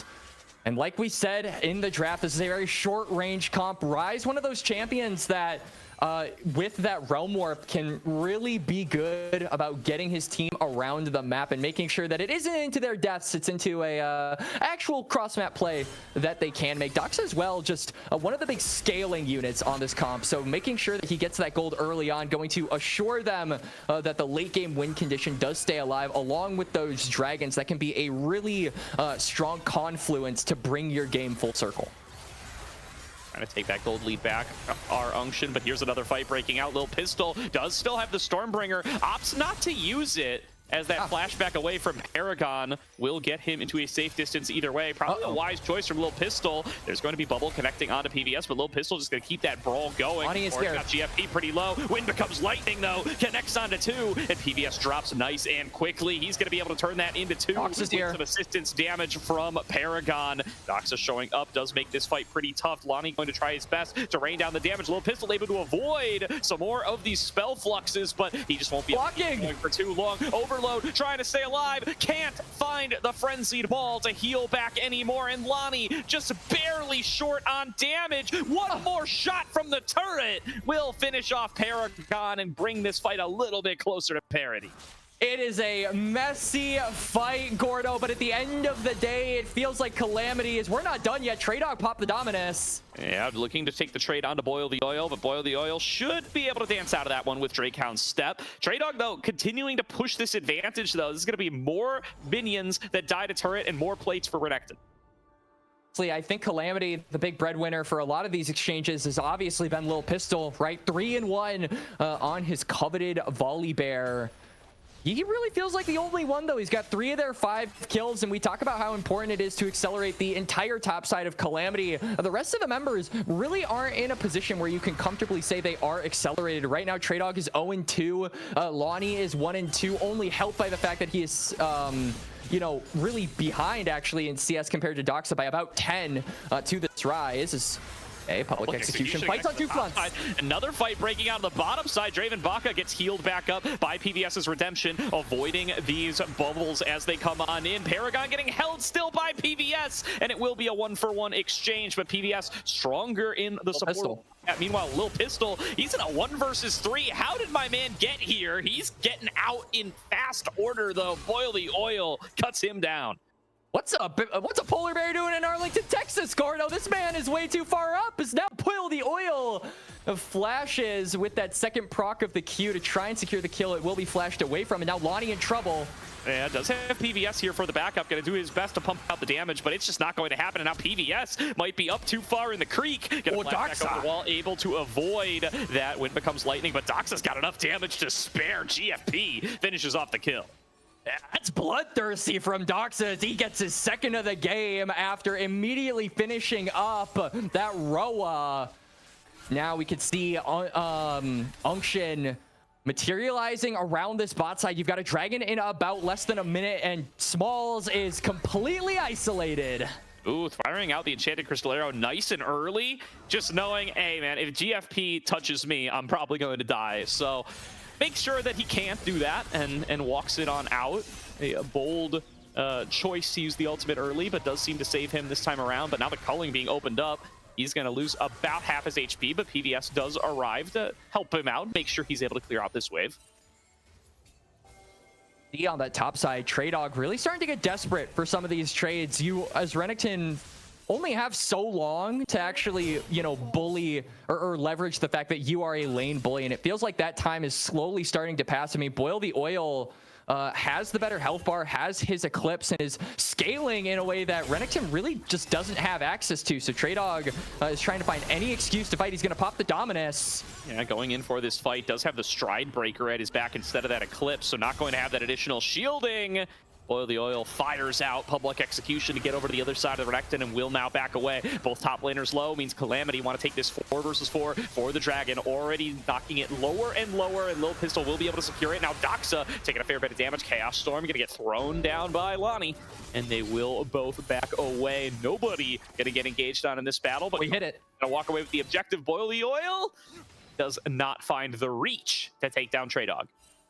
Traydog, yeah, on this Renekton, really struggling in the lane, trying to, you know, find any excuse to get back into the game on this Renekton.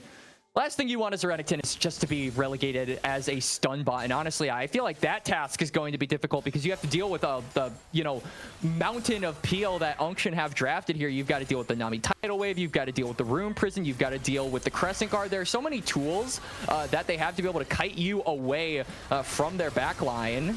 Speaking of kiting, going to try to run interference for his buddy Smalls here, blocks out on the culling to make sure that that trade doesn't completely force Ashe out of lane, but we do still see PVS and Smalls kind of taking these exchanges into 2-on-2 that as of late have just not really been favoring them. The Essence Revolution with the Nami at his back just outputting more than Smalls can at this stage in the game. And while they were having success with the poke strategy earlier on, the sustain from the Nami is just starting to catch up with them. And honestly, it's not up to the bot lane to really be the damage dealers here on Calamity. Like, we were expecting the top side to really be the breadwinners here for game number 2 with this comp, as that is an Enchanted Crystal Arrow. Arrow finding its way onto Silver, and he's cooked. I mean, doesn't even use the heal, knows that he's got no chance of getting away from that. And that is gold funneled into Smalls. 2 goals this game going over to PVS. A little unfortunate for Calamity. Now they finally get to give some of that money over to Smalls.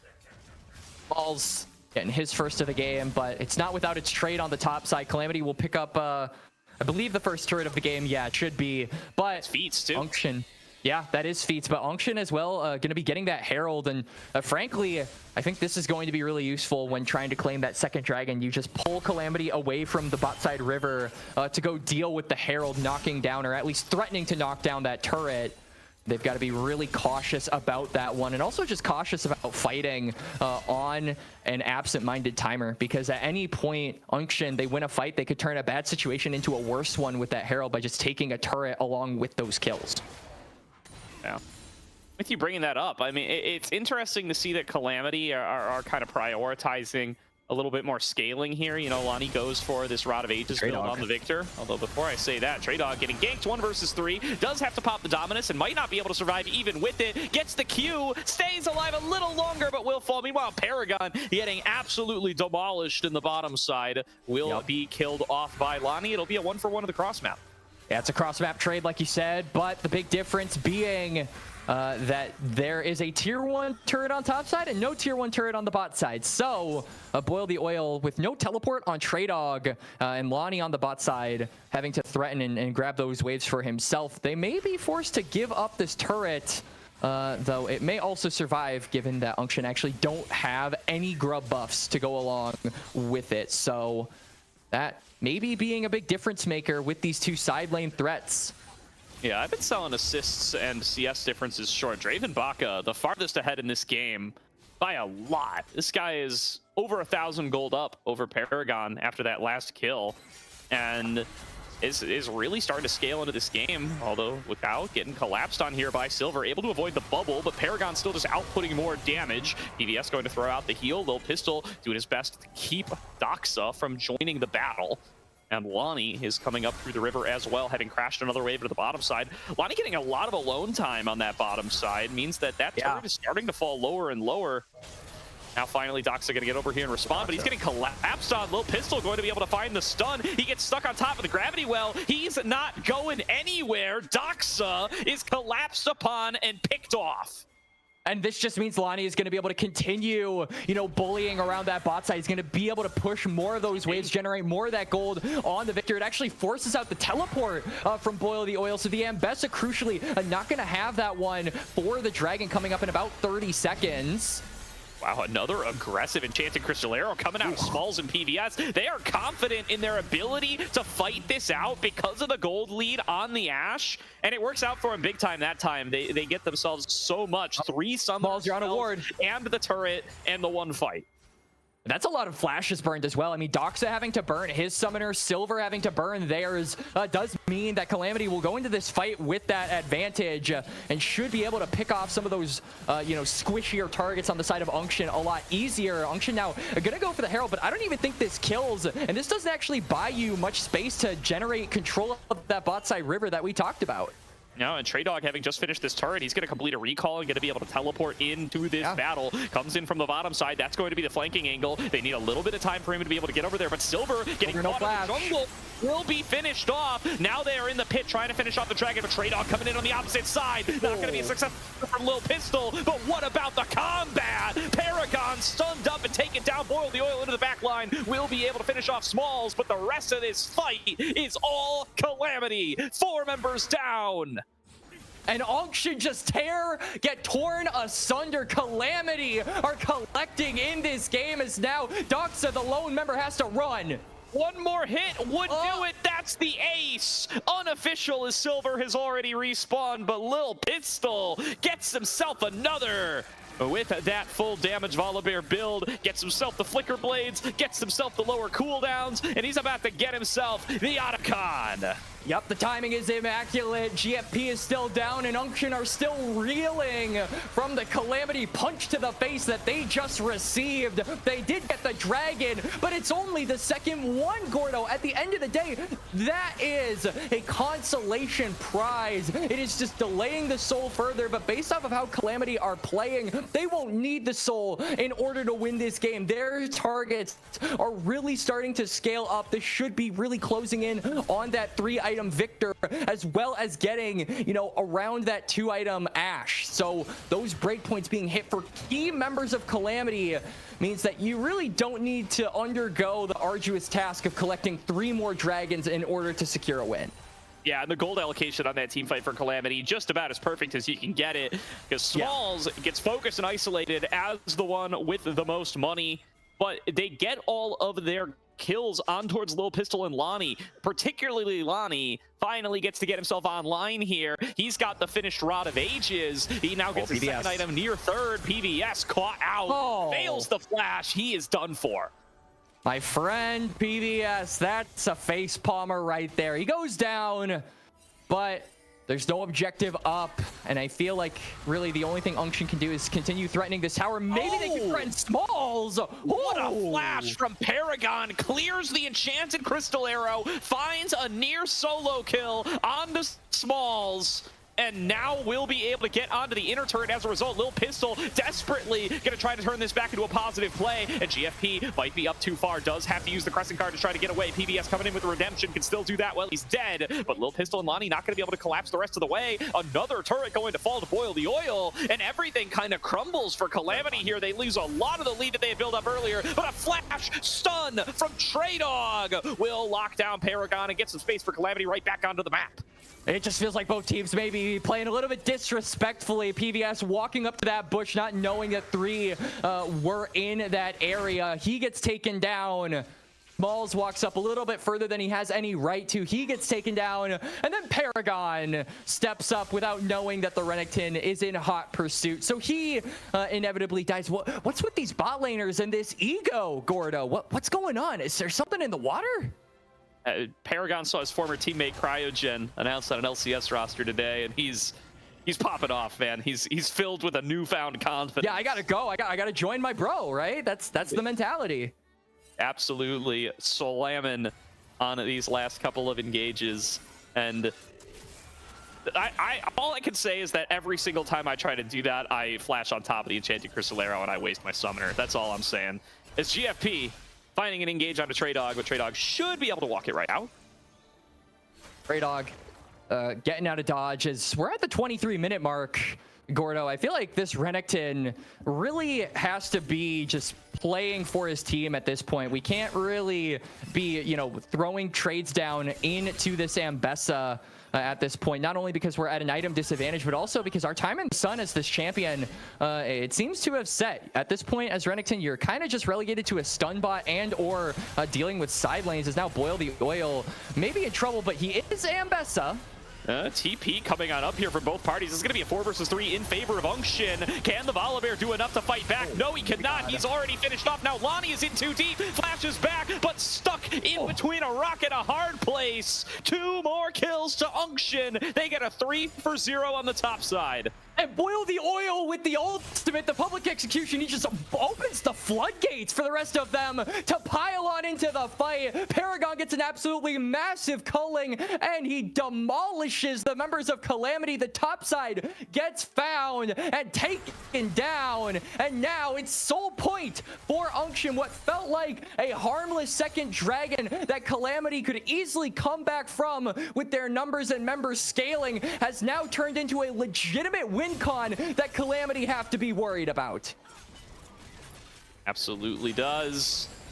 And absolute domination in these picked off fights for Unction. Smalls thinks that he can solo out Boil the Oil, and Boil the Oil thinks so too, because he flashes away, shows tremendous respect. Hey man, all I'm saying is the last time an AD carry tried to 1v1 Ambessa in a fight, they lost an eye and almost died and needed their mid laner Mel to bail them at that. You know what? That's my last arcane reference of the day. Okay, I've made too many. In this cast, it's good. Yeah. It's refreshing. We do have the Baron up and available, and on the minds of Calamity. They do have 4 members up here. Trey Dog keeping the push going to the bottom side. Will have access to his teleport now. Little Pistol, who almost goes for it, but chooses to stay hidden in the bush. He's got a control ward on top of him, so he knows that he is not under sight. They're going to try to just force Paragon off of this fight. Oh, Paragon waiting for him, gets him into the birds off of the dash, and Lil Pistol will finish him off with the Stormbringer. That's immediate picking toward the Baron. You can see that Calamity are moving up toward that objective. They know that this is a timer that they cannot let go to waste. Unction are currently scattered. Boil the Oil is on that bot side, but the Ambessa does have teleport. Enchanted Crystal Arrow. Boil the Oil on the bottom side means that this is a 5 versus 3. They're going to try to pull the trigger. Good wave. Tools very strong Doxa? here, and now the machine gun mage Doxa going to try to pump his damage back into Little Pistol. They don't actually find the fight that they were looking for. Now their Baron window feels like it's closing, and Calamity, they have 2 ideas and neither one manifests. I even feel like the window closing is the right analogy, Gordo. That door got slammed on their damn faces as the damage from Doxa and the kiting from Silver is just too much.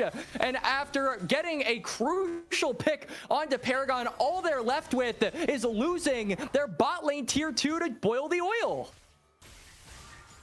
Now, Silver maybe in a little deep, but will be able to get his way out of there. A loss of an inner turret, a significant injection of gold into Boil the Oil that will take the gold lead back for Unction. Now, as scary as some of these stat lines may look, Unction feeling very good about their ability to execute on these fights, particularly Doxa. The damage very scary there. You saw him nearly chunk off for about half of Trey Dog's health bar earlier on, forcing out the Dominus. That is who they need to be able to access in these fights. The kite back potential that you called out earlier on. You saw it from GFP and Silver in that attempted engage. Even in a 3v5 situation, they can stop the fight before it starts and get themselves out with all their lives.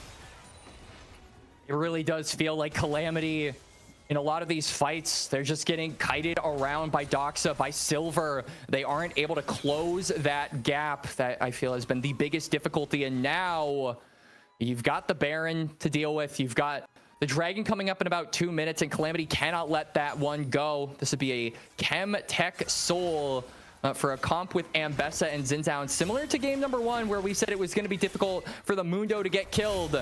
I feel like the same can be said for the top side of Unction as Trey Dog pops the Dominus. But my friend, I don't think you win this one, but it might not be 1v1. My man is targeting champions only. He's not touching the blast cone when I think he wants to. Now Lil Pistol is in position, finds the stun, had the time to collapse, going to try to pick this man off. Here comes the rest of the squad though. Unction gonna try to bail out their top laner. They turn it back with the damage from Doxa, and Lil Pistol will hit the ground. Trey Dog now with a Realm Orb on top of his face will get finished off by a nice stab from GFP. 2 for 0. Unction make it all a bait. And Boil the Oil sends them on a wild goose chase, but they get slaughtered as the rest of Unction link up with their top laner, save him from certain death. And now the next thing dying, the next thing on the menu, Gordo, for Unction, going to be that Baron. And with no jungler available for Calamity, it is a surefire thing that it will go their way. Oh, PVS fishing with a mantra Q. I said what I said. You did say what you said. It would have been a great caster curse, but it did not play out that way. PVS not quite able to find the steal. And in another close game, it feels like it is starting to slip away from Calamity. Unction finding the fights in just the right moments, barely staying alive with Boil the Oil and getting him back to the team in time.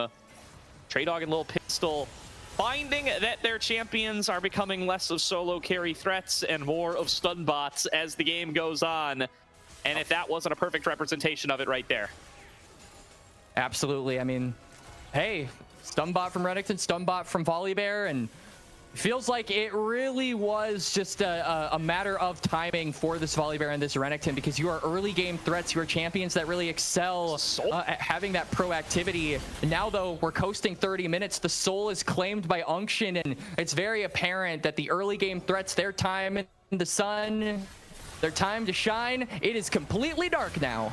They TP'd Trey Dog into bot lane to try to set up a flank on this, but they couldn't even participate in the Dragon. Enchanted Crystal Arrow goes wide, flies off the back of the map, and now Trey Dog is kind of up too deep. He's gonna get snagged by that public execution, dashes over the wall, finds himself face to face with Doxa, who goes on a rampage. And Calamity invest a lot of resources in trying to make that fight happen, and the pieces just never come together. Got to get out of dodge. They're in enemy territory now, particularly Lil Pistol staying around to try and claim those wolves, really having to run for his life. But we can see with all of Calamity being basically relegated to operate around that top side, it gives free reign for Boil the Oil. Now almost full build on the Ambessa, by the way, to just keep farming on this side lane. It feels like this has been a really underrated win condition and point of pressure that Unction have been able to leverage, as Smalls almost just gets one shot by the culling, by the way. Yeah, that's a lot of damage being pumped out by Paragon at a very safe range when he's got his 2 allies here at his back. Bubble connecting on Alani. Could have been a lot more damage than it was, but certainly going to be a continued threat. Meanwhile, the siege of the top side, Docs are going to be able to take out the last inner turret. This 1-3-1 working out very well for Unction here so far. Not able to put up a solid defense. Our Calamity, they're completely seeding the top side of Doxa, throwing out Enchanted Crystalero. They are going to find their way onto Silver. They're going to choose to try to one-shot him to start off the fight. They will successfully do so. Now Traydog finding the stun on to boil the oil. They find some slowing as well, thanks to the help from Smalls. They won't be able to chase him down. He flashes back over the wall. Doxa finishes the topside inhibitor. And if Calamity can't turn this fight into more, it's just going to be a positive play for Unction. Little Pistol not done yet, though. Going to be able to find this stun on towards GFP. He's going to flash back away, but Lonnie coming on in here can slow up with the spells. On a flank. Jumps over the wall. Maybe too aggressive, though. Has to flash back away. Boil the Oil looking for a flank on the backside. Brawling with Traydog and winning out in that fight. Boil the Oil not going to throw out the public execution, not going to look to get that fight started, and it will end up just being that one kill for so much of the base. Absolutely, and honestly, I feel like Uncles, the Unction, they really thought they could have gone a little bit further in that fight, because you could see Boil the Oil was on a flank, Paragon was going on in, but it was just slightly mistimed, and because of that, Lucian has to use the summoner spell to get on away, so won't have that for the foreseeable future. But I feel like that just isn't a relevant thing that Calamity can play on anymore. It just goes to illustrate how far behind they are in this game. Lucian has too much peel with this comp. He has too many ways to maneuver around a team fight that even if Calamity burn that summoner spell, this Lucian really isn't under any kind of a threat in these 5v5s. So it does have to come off from a flank. Traydog does have teleport, does have dominance, does have flash. So we need to see this Renekton or this Volibear get onto the back line and really open the gates for the rest of the comp to enter into the fight. I think that's really the only way they can get themselves back into this game from here, Gordo. It's going to need to be a perfect team fight from Calamity for them to be able to find their way into this one. Right now, they're just going to have Lonnie clearing out on this top side and making up for the difference created by that lack of an inhibitor. 2 minutes to go into the Elder, a minute to go into the Baron, and Unction, if they have anything to say about it, might try to end the game before that. They keep finding opportunities to keep the siege going, and there is just no actual turrets defending these inhibitors, so they can threaten them all day, every day. Yeah, mid lane going to be the next one up on the menu. They do manage to get a little bit of damage onto it, but the rest of Calamity collapses. We'll be able to force them out. Enchanted Crystalero comes out, doesn't find its mark. And Unction are going to call that one a win.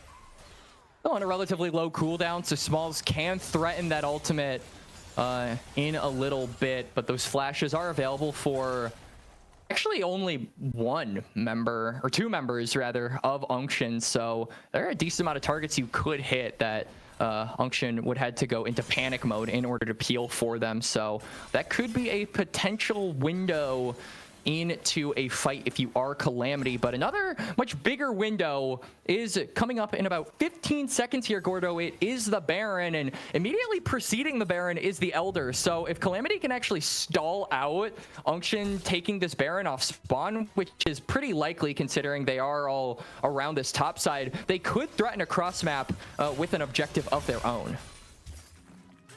Yeah, that will be the look here, although trying to take full control over this quadrant of the jungle are Unction, pushing aggressive.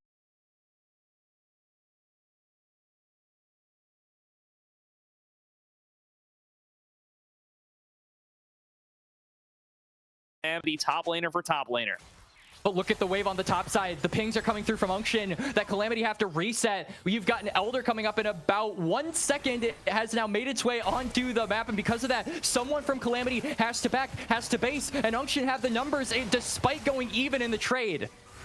Yeah, going to look to try to start it on off. Unction already got it below half HP. They need to be able to get Little Pistol and angle on in here. Smalls is so far away, so this is 3 versus 4, but Smalls has ultimate paying a lot of respect here, backing on away.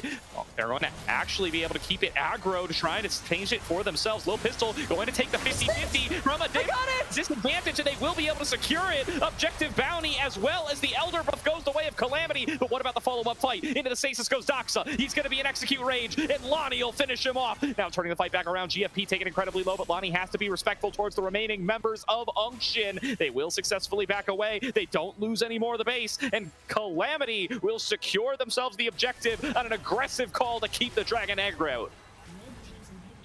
Paragon? The burn? The Grump! Very he's down! I can't believe it. Calamity! Grump is a member of Calamity Esports. You heard it here first. It's a member of Calamity. It's C9 Blue Buff all over again, Gordo. I mean, I think a lot of that was Leandri's, but I like to give some credit over to Mr. Grump as well. Yeah, give credit over to Grump. It's Christmas. It's the time for giving. My man is giving. It is November. Well, it's the winter map. What do you see on the map, my friend? It's presents. It's Christmas time for all I care. All right. I'll give you that one, but what a move there from Calamity. They have the numbers advantage on the map. Now Paragon going to be down for 20 more seconds after being executed by Lonnie and Grump working together. And now the Baron right for the taking. The objective bounties are already gone because of how much Calamity were able to claim there, and they will secure themselves the purple buff.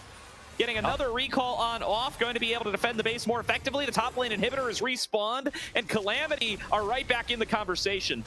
They absolutely are back like they never left, and now with Baron, with Elder up for a couple more minutes as well, they're gonna push directly into the mid lane. There's no side laning here for Boil the Oil today because they have to group up for a last stand against Calamity. That ultimate from Volibear is active, and it is a chance for them to just run into the turrets.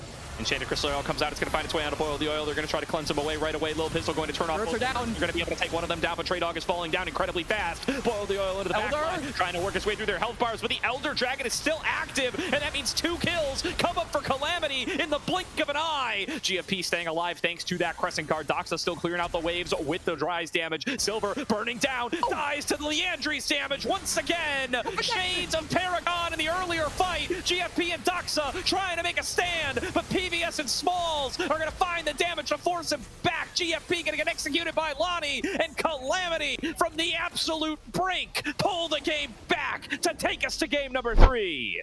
What did we say, Gordo? The possibility of it going to game 3 was high after the fiesta that was game number 1, and somehow game number 2 is even crazier. 40-minute banger with both teams going back and forth, literally and metaphorically, and I cannot wait to see how it ends in game number 3, as both of these teams have really been fighting it out in this series so far. And it all comes down to the call from Calamity there around the Elder Dragon. What an aggressive call that you need to make when you are down to the degree that they were down in that situation. The Elder falls down to 6k HP, and in a 3v4 situation, they make the call, keep it aggroed so that they can force a 50-50. They win out on that 50-50, and the damage from the Elder is enough for them to stay even in the fight, then get on towards Baron, and then win the game. And the gold graph swinging at around 10,000 in the span of 6-ish minutes for Calamity to collect that win. What a close game, but I got to give a massive shout out to Lonnie on that victor. It felt like even when his top lane had lost relevancy from the early game onwards, when Smalls wasn't able to get the resources necessary on that Ashe, the victor the whole time remained relevant with that Chaos Storm and managing to get so much gold injected into him. Massive credit to him, especially against a mid laner like Doxa, who has such a long pedigree and such a long list of achievements. Going up against players like this can be intimidating to some players, but he manages to find his mark. He manages to get on his victor and pilot it to a win in game number 2. So big ups to the mid laner of Calamity for that second match.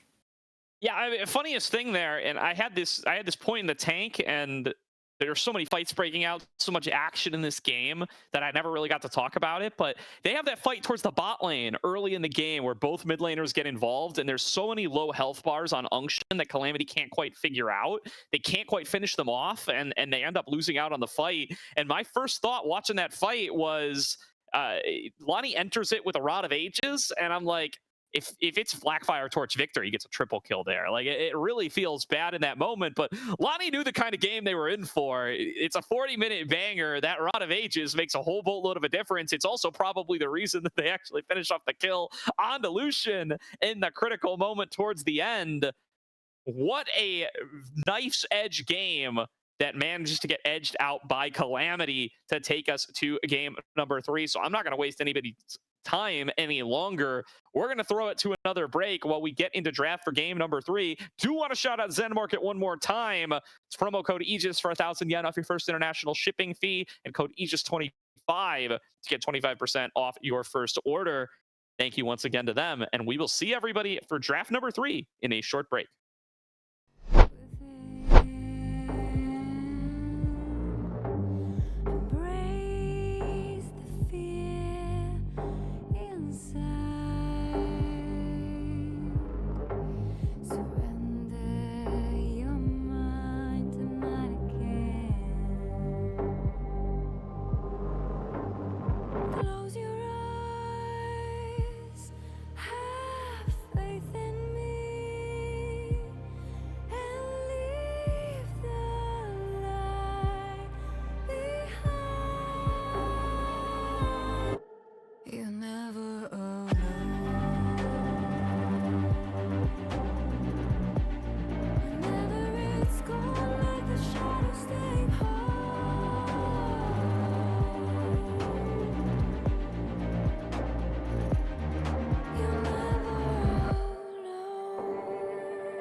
Welcome back, everybody, to tonight's broadcast, the ACL, where we will have a game number 3 between Unction and Calamity. TDS might be right. He always says we're cursed to always have 2-0 series on main broadcast, but you're on today, Quack, so that means we can get ourselves a juicy game number 3. Calamity makes sure that we do with a huge comeback in game number 2.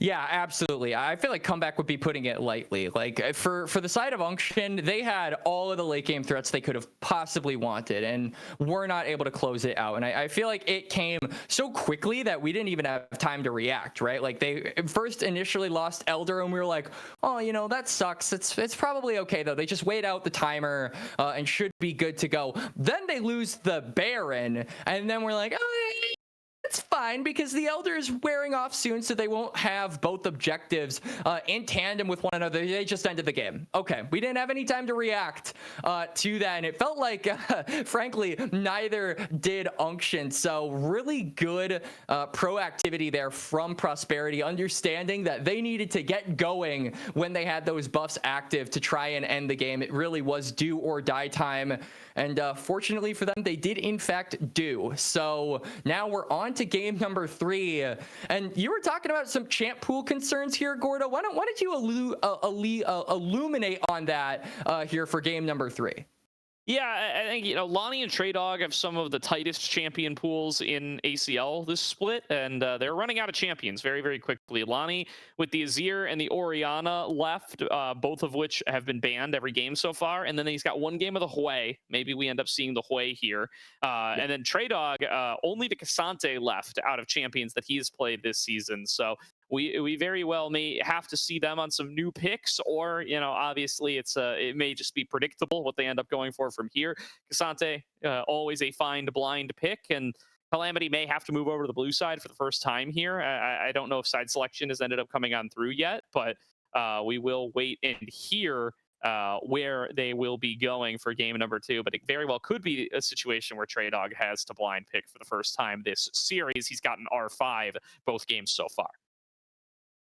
Yeah, and I mean, frankly, I feel like the big one that I'm looking at here is going to be the bot lane, right? Because you talk about champ pool concerns, and I do feel like Paragon in particular has been really just looking for any excuse to scrap over the course of this series. We saw the Lucian, that it was kind of a double-edged sword, his aggression. Sometimes it would, you know, net him getting a one-shot with the culling on the Lucian, and then other times it would be him dying to Grump. So I do think that there are certainly angles to facilitate Paragon and make it so he can really be the carry that puts them over the finish line here in game number 3. Would love to see that. And he's got a pretty extensive champion pool. I'm looking at it right now, and this man has played, you know, plenty of AD carries over his time of the fall season.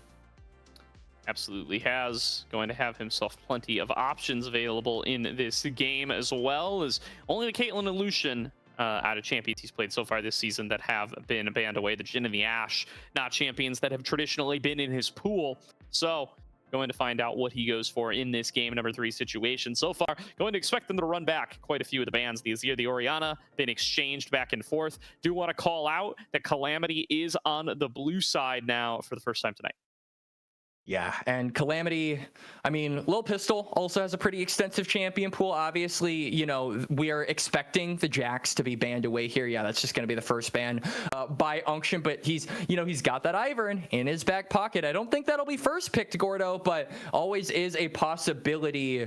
The Trundle as well. He's got 3 games on that. One champion that I do want to call attention to that has the potential to be blind picked. I think Trundle, I don't think is the greatest blind pick in the world, but as far as junglers go, you want to try and get a fighter, and a lot of the fighters have been taken away. You know, your big 3, there's only really 1 left in the Jarvan, so you could go the Jarvan, but he actually doesn't have a game of that still. So I feel like when the chips are down, a lot of these teams tend to rely on comfort, so wouldn't hate it if they just immediately snagged that up here on B1.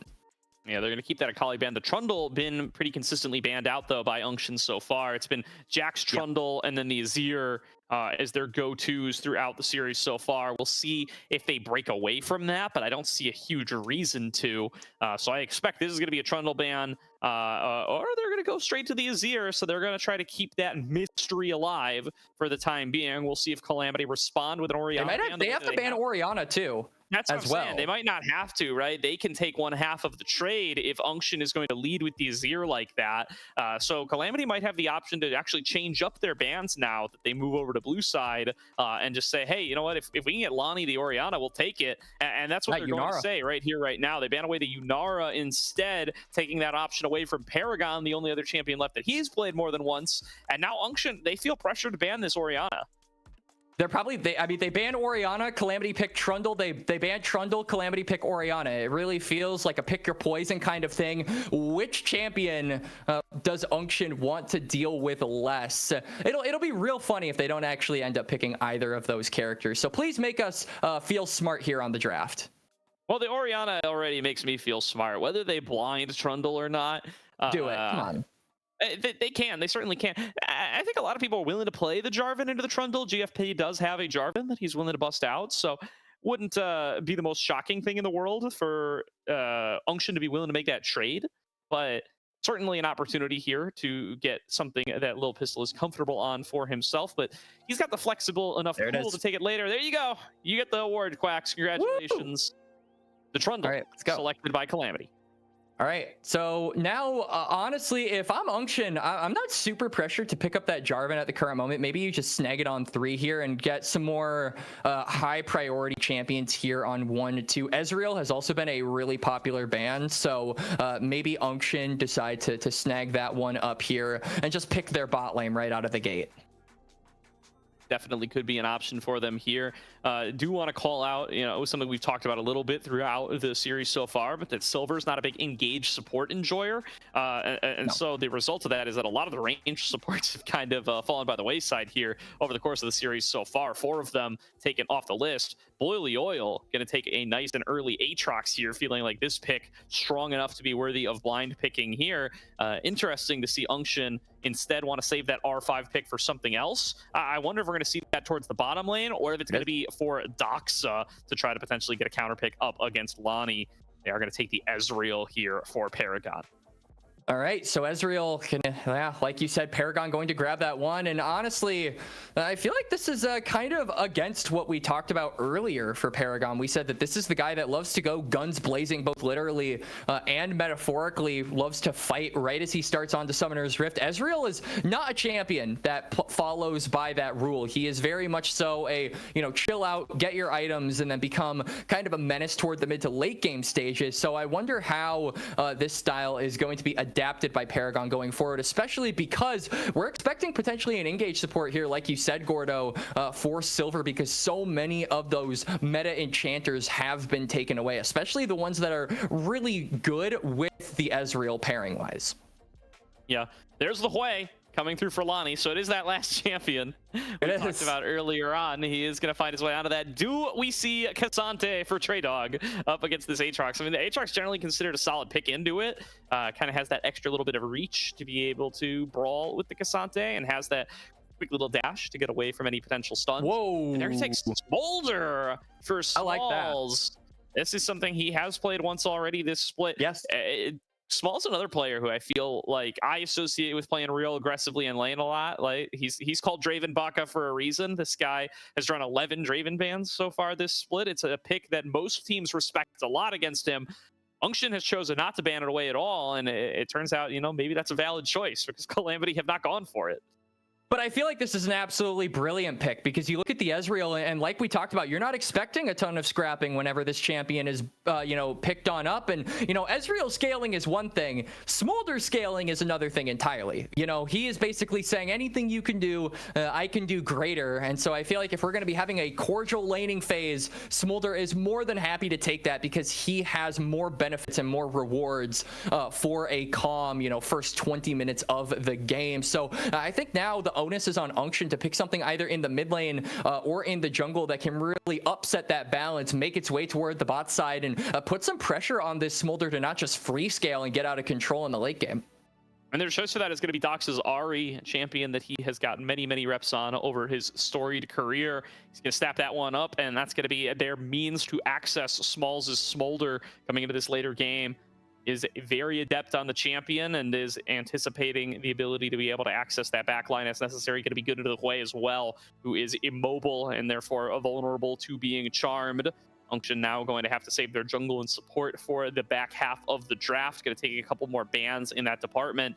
And I really do wonder what kind of pick they are saving for Silver here, because his options are becoming more and more limited based on what we've traditionally seen him play. He's going to lose access to the Bard here as well.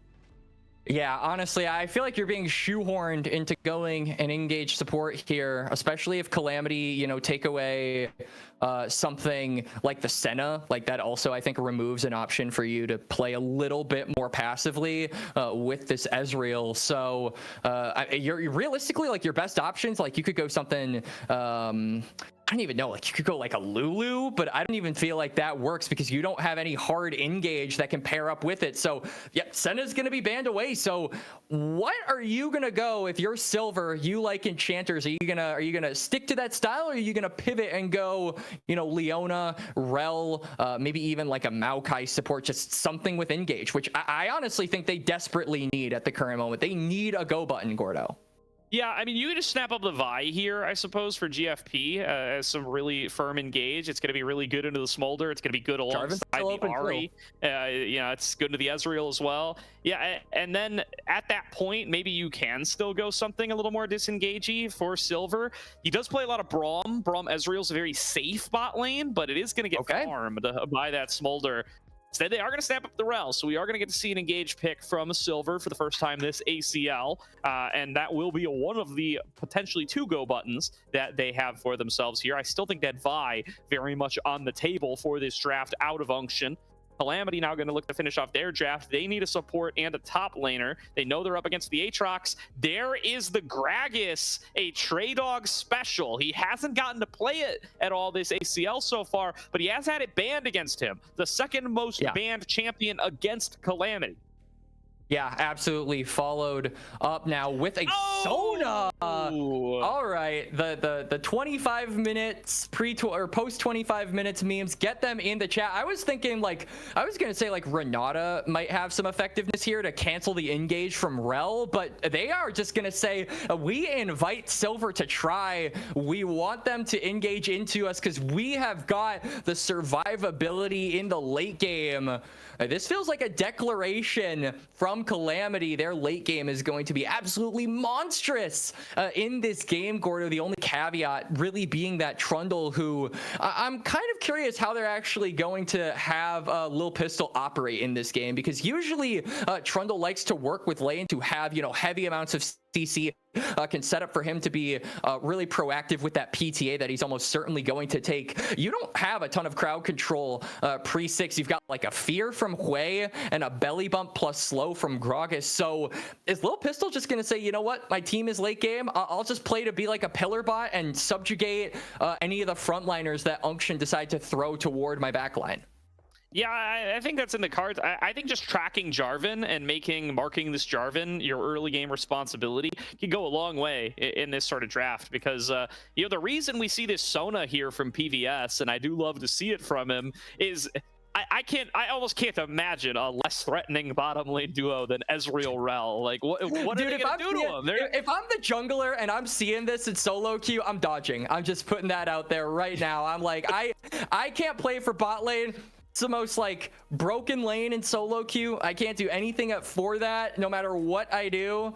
If I pick like Maokai, Vi, just the most CC heavy junglers, whatever have you. So I feel like this is going to be a game where Lil Pistol is kind of you know, praying that not a ton of aggression comes toward his bot lane, because realistically against Ezreal and Rel, you're not going to be able to run too much interference as Trundle. I feel like really what you're focusing on is this top side, and then once that bot lane scales up, if you can scale up your top lane in the early game, they really merge together and become a confluence that gets out of control and Unction can't deal with.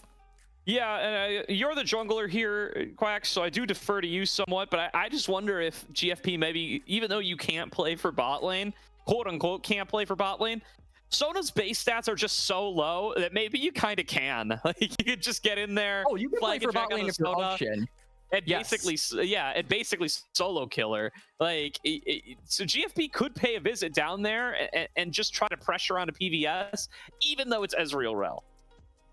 Absolutely think GFP can put some aggression into this bot lane, not only to try and sway that scaling matchup into his bot lane's favor, and he has, you know, some crowd control from the Rel in order to make it a little bit more of a guarantee, but also making sure that this Gragas is in a bad, like, you have significantly less options on the top side than Lil Pistol does for his top side. Ganking a Gragas and hoping that you kill him, especially if he decides to go the phase rush, is a pipe dream. So I don't think GFP would necessarily be wrong for pathing toward that bot side, putting Smalls behind as much as humanly possible.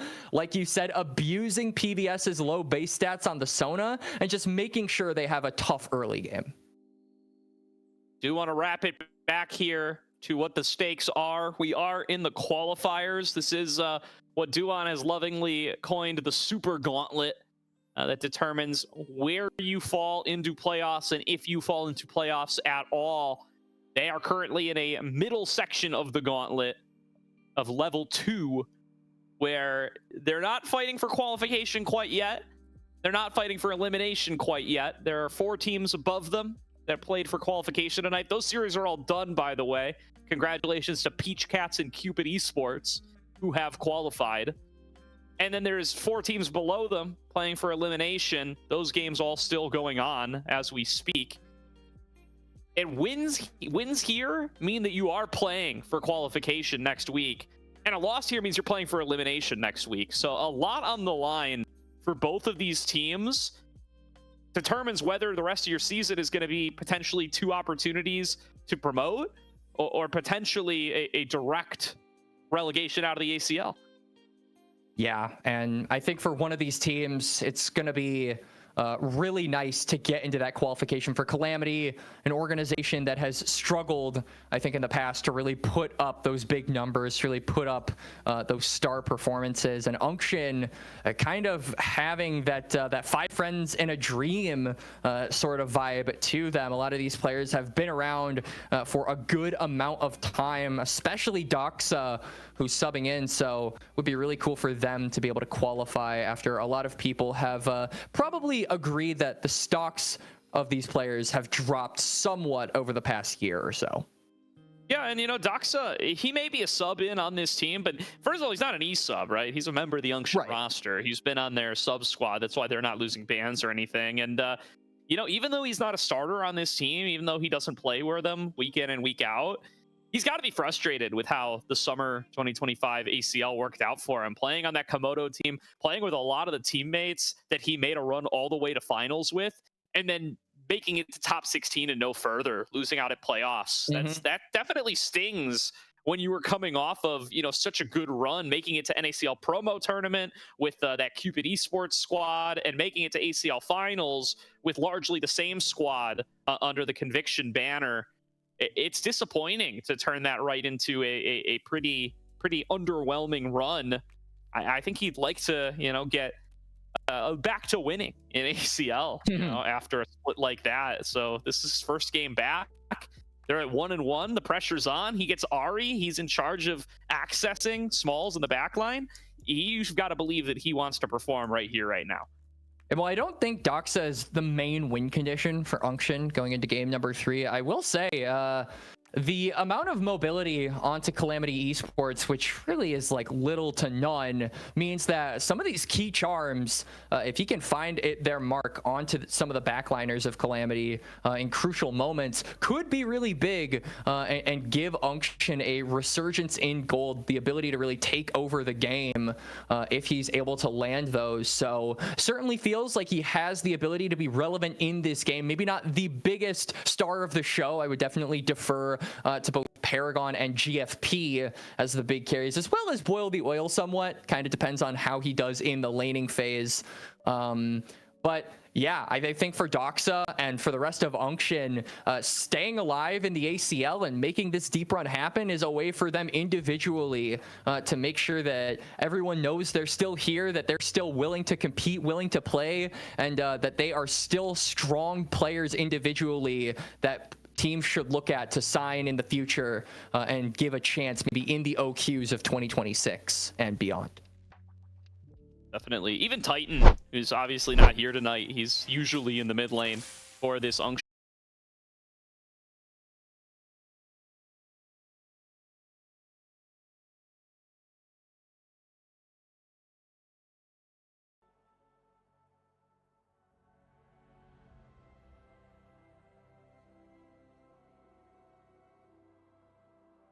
Okay, it does appear that we're back.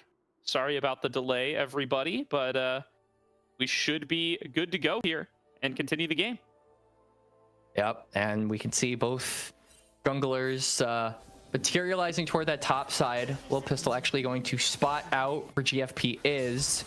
They don't have any lockdown, so maybe they just get a small little bit of damage onto him as Mr. Smalls is pushing up quite far to trade into Silver.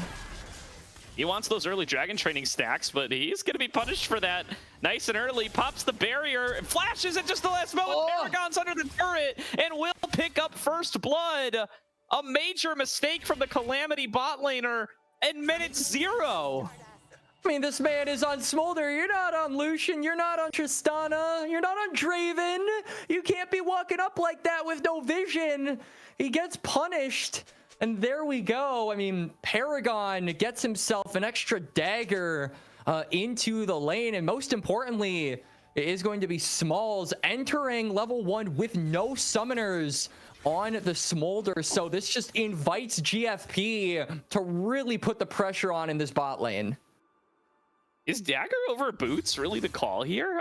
I'm surprised. I would think I'm picking a champion that can't actually get much combat power out of dagger. Ezreal, pretty high up on my list, but that's the call from old Paragon here. And I mean, they are going to start combat right off the bat. PBS taking a couple of autos there, so you know what? Dagger respect.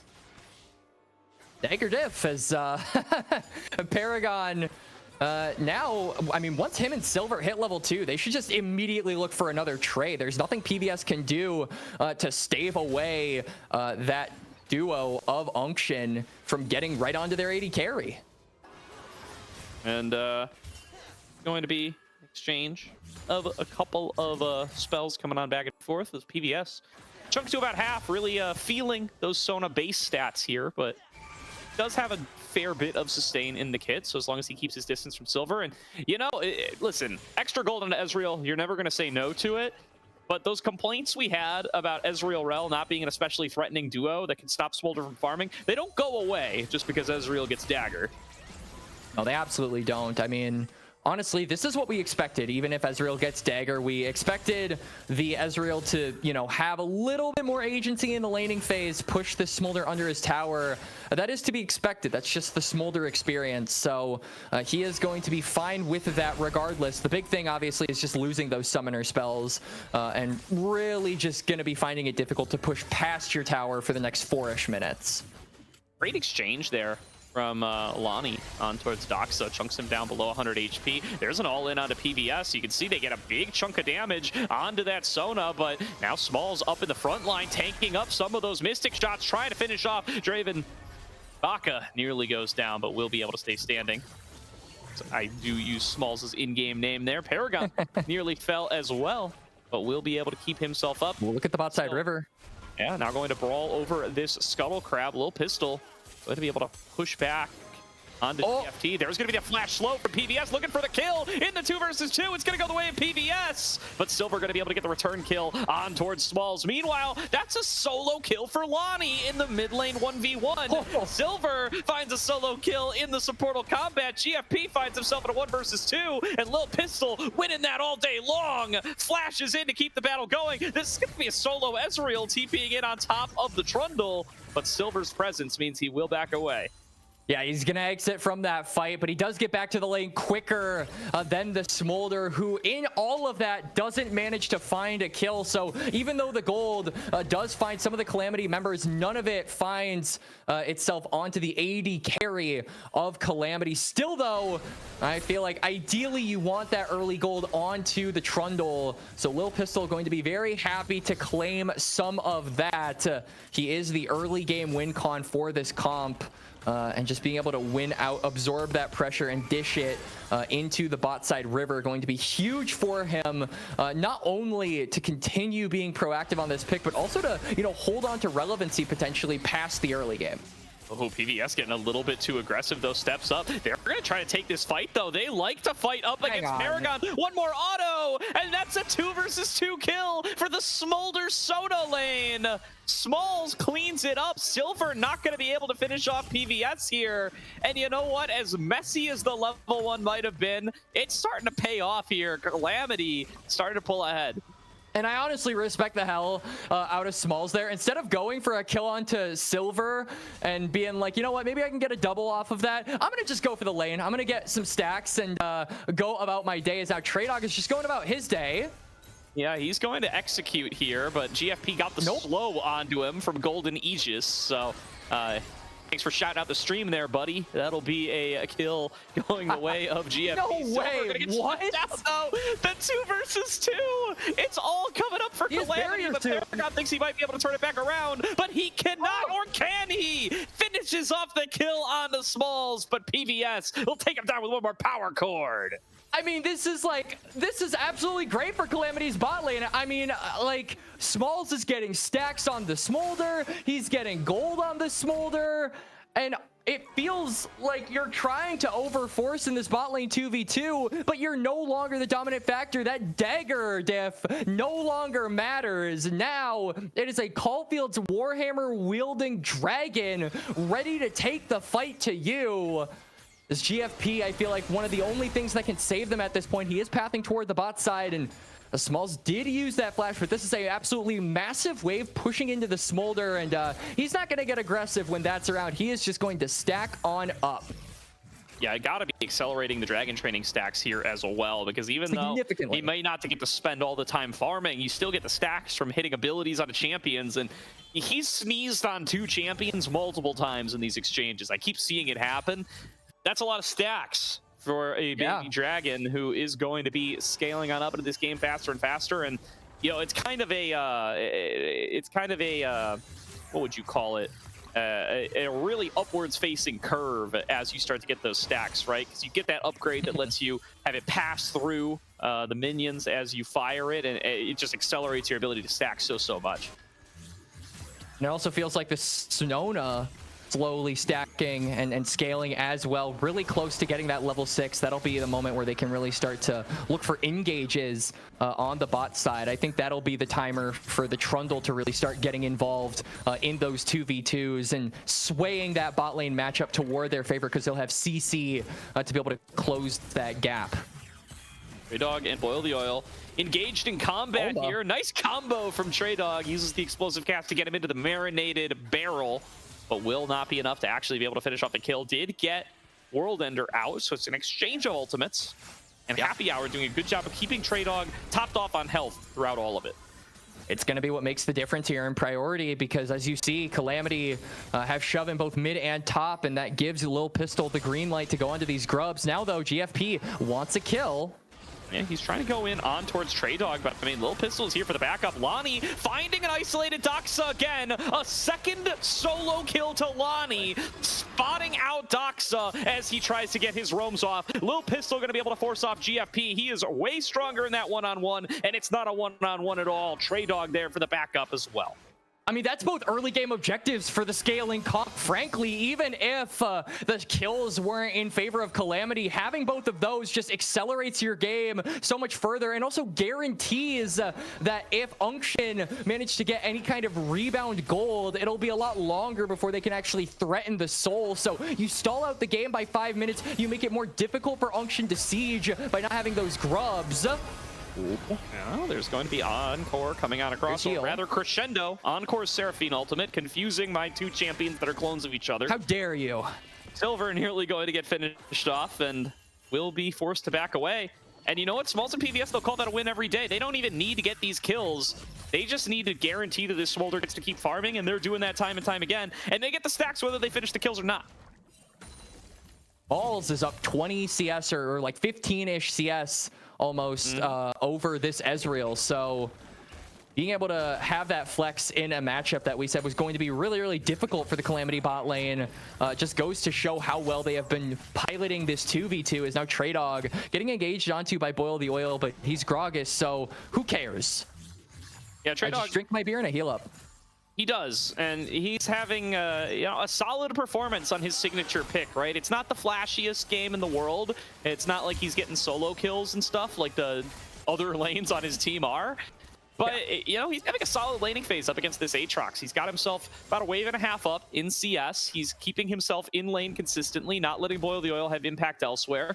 Was able to exchange resources and get away with low HP to be able to secure themselves the early grubs. He's having a solid performance on a pick that most folks have kind of ditched at this point, but he still keeps it in his back pocket and shows why it's gotten so much respect throughout the ACL so far. Absolutely, he's getting engaged onto again, but does have the cask available if worse comes to worse. I'm really just gluing my eyes toward that bot side as a GFP is looking for something. That's engaged from Silver, but GFP coming on in, going to find himself face to face with Lil Pistol, and this is a 3 versus 3 that Calamity are happy to take. Smalls' mom arrives and finishes off GFP, and Lonnie looking for another solo kill. Doxa are going to be forced to use Spirit Rush defensively. Every time Doxa tries to get involved in these side lane plays, Lonnie punishes. Yeah, man cannot roam whatsoever on this RA without getting blown up by the way. I'm glad you mentioned it before me, but I mean, honestly, Lil Pistol shouting, you know, I'm not locked in here with you. You're locked in here with me as GFP goes way too far, gets taken down, and Calamity feel like they're so much more accelerated than they have any right to be. 11.5 minutes into the game, and the Smolder is the one dictating the 2v2s in this lane. Can we get a stack check here? This guy is accelerated so fast. To Boil the Oil, gonna get taken down. Nice, easy gank setup by Lil Pistol and Traydog, and they're just gonna continue to fire away. This is 128 stacks at 11.5 minutes. That's absolutely insane, by the way. That's over 10 a minute. And still playing aggressively on the edge here. Double buffs. PVS. I don't think I've ever seen that before. Going on a career mission to find a double kill. You've got to be kidding me. The crescendo onto 2. Low HP under the turret. And Silver is a sitting duck just waiting to drop the Smalls. Gonna flash for it? He's not going to, but hey, PVS sealing the Hanmoon with that crescendo manages to get the kill on to Paragon. What an absolutely baller play from the Sona. Traydog canceling the back from Doxa as well. We've got gamers on the Calamity side. Let it be known. Has been waiting his entire support career for a highlight like that. I'm happy for him, as this might be a solo kill for Traydog. You know, I was just saying, Traydog hasn't been putting up the highlights on his signature pick, and he may be listening to the stream in the background because he rolls up and tears apart Doxa. I mean, Bomba, right? I bet that's the first thing that came to his mind the moment he got that solo kill, and now Boil the Oil probably not going to be able to find this kill. I mean, he does have the World Ender and is just looking for any kind of a trade in HP, but he's going to immediately heal that up with passive, so it really doesn't matter. Calamity are dominating here in game number 3, Gordo. The Smolder is so accelerated. Even the Sona is finding kills in this game. They're 3-kill Sona. Yeah, we got to do a Sona stack check here sometime soon as well. Maybe, yes. You know, Sona does have stacks. If you haven't kept tuned to this champion for a while, you might not know. Small's getting collapsed on, but again, Lil Pistol is here. Lil Pistol is all over GFP. He lives in this man's dreams. Every attempt he makes to influence this bottom lane goes wrong, and it's because Lil Pistol is on top of him. Lonnie, not to be outdone by Traydog, gonna continue to bully Doxa. Everywhere you look, Calamity are dominating. Unction are falling apart here in game number 3 from not being able to contain this Smolder, from Doxa not being able to roam, from Boil the Oil maybe getting solo killed. He gets himself another, and there's Lonnie as well. 15-5, Calamity dominating every single matchup on the map in game number 3. At this point, the Smolder is going to hit 225 by minute 18. It's only a few more minutes until that timer comes. Turret plates have dropped. Second dragon is claimed by Calamity. This Smolder is so accelerated. Everyone else on Calamity are so far ahead. Unction We said the scaling for them, it was present, it was there. You've got the Aatrox and the Ari, but they have no resources to work with. Really, the only one that has been fed anything of merit has been this Ezreal, and he is outdone by the Smolder in every facet. And here's the thing, right? Yes, Smalls is probably going to hit the stacks threshold at 18 minutes, but it doesn't even matter. The only reason you care about hitting the stacks threshold around 20 minutes is that's when the other team starts threatening to take Dragon's Soul. But Calamity are 2-0 in Dragons. Calamity really rolled up in this game. They really took the comeback energy from game number 2 and manifested it here in game number 3 as Traydog is going in unafraid, undeterred. Dox is going to get reinforcements, but it's not going to matter. He's just going to run away.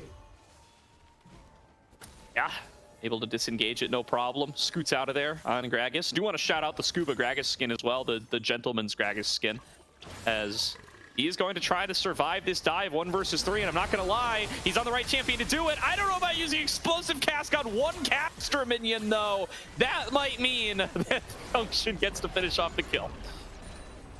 On the other side, Calamity are like, oh, you're sending 3 toward the bot lane? Well, why didn't you say so? They're going to go and take 1 tier 2, go for another tier 2. They're diving under, trying to kill Boil the Oil. The moment TT get 1 kill, 2 towers are lost, Gordo. Drift King rolls through, picks up a second inner turret at 16 minutes, and Calamity come very close to cresting a 10,000 gold lead. They'll take that for Traydog's death, 100%, and they will find themselves in the most dominant position of any team this series so far. Can we see a Smolder stack count? Almost 17 minutes. I really need to take a look if this guy is at 225, because I would not be surprised at all if he's actually at that mark. He's dropping emotes. He's 203. Holy moly, 203 at less than 17 minutes is absurd, by the way. I don't think I've ever seen a Smolder that far ahead in the stacking department in my life. Yeah, he's grooving. He's feeling himself, you can tell. Dropping emotes between every step, and Lil Pistol's found GFP again. Got a 2-level advantage, has the backup of his friend Lonnie coming in there with the Severing Bolt. Lonnie going to get charmed on up, but barely takes any damage for it. Shucks out the ultimate. GFP's done for. He's going to throw himself in. Can't even get the Cataclysm off before he dies. Doxa chopped down by Lil Pistol. Pulled back in his Silver to give Lonnie the rampage. Quick 3-0 for Calamity as they clean up the last inner turret. And it might just be a quick 2-1 for Calamity to follow that 3-0 in the kill department. They've got a cannon minion alive. They're gonna balance out the aggro. They should be able to break open the base of Unction. Less than 20 minutes into the game. Have you ever seen a Smolder break the base before he gets 225 stacks? I ask you that question and encourage you to think about it. It's a tough one there. Boil the Oil TPing behind enemy lines. Oh boy, here we go. Double TP. Unction trying to full send it here. And Smalls just going to step up and fight GFP here in the one-on-one. Lil Pistol going to make it a 2-on-1. He's at the 225 stack threshold, by the way. Flat flapping his way out to safety. Gets away from Boil the Oil. 2 kills already to the side of Calamity. Lonnie going to make it 3. Lonnie going to make it 4. Triple kill to the Hui. And an ace picked up by Traydog. Calamity find a clean ace at 18 minutes 30 seconds, and they're gonna try to close out this game before Otacon spawns. The fastest game of ACL this split is the deciding game in Calamity versus Unction. 2-1 for Calamity.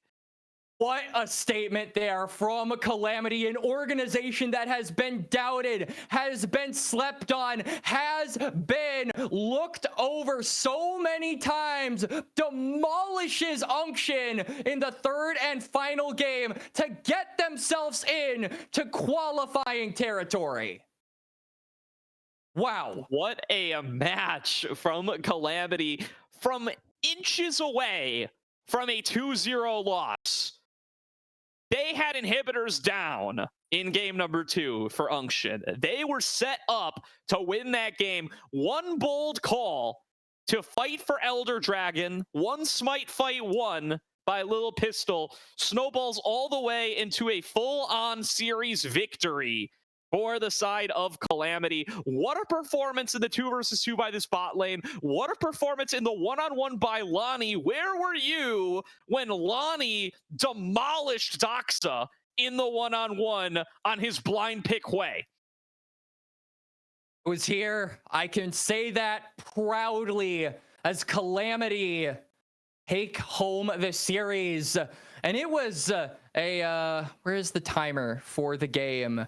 It was around a 19-minute game, and there's 19,000 damage here for the Smolder. This man was doing 1,000 damage a minute on average with this pick, who is not known for being an early game pick, by the way. Some would say is the furthest thing from an early game champion in League of Legends.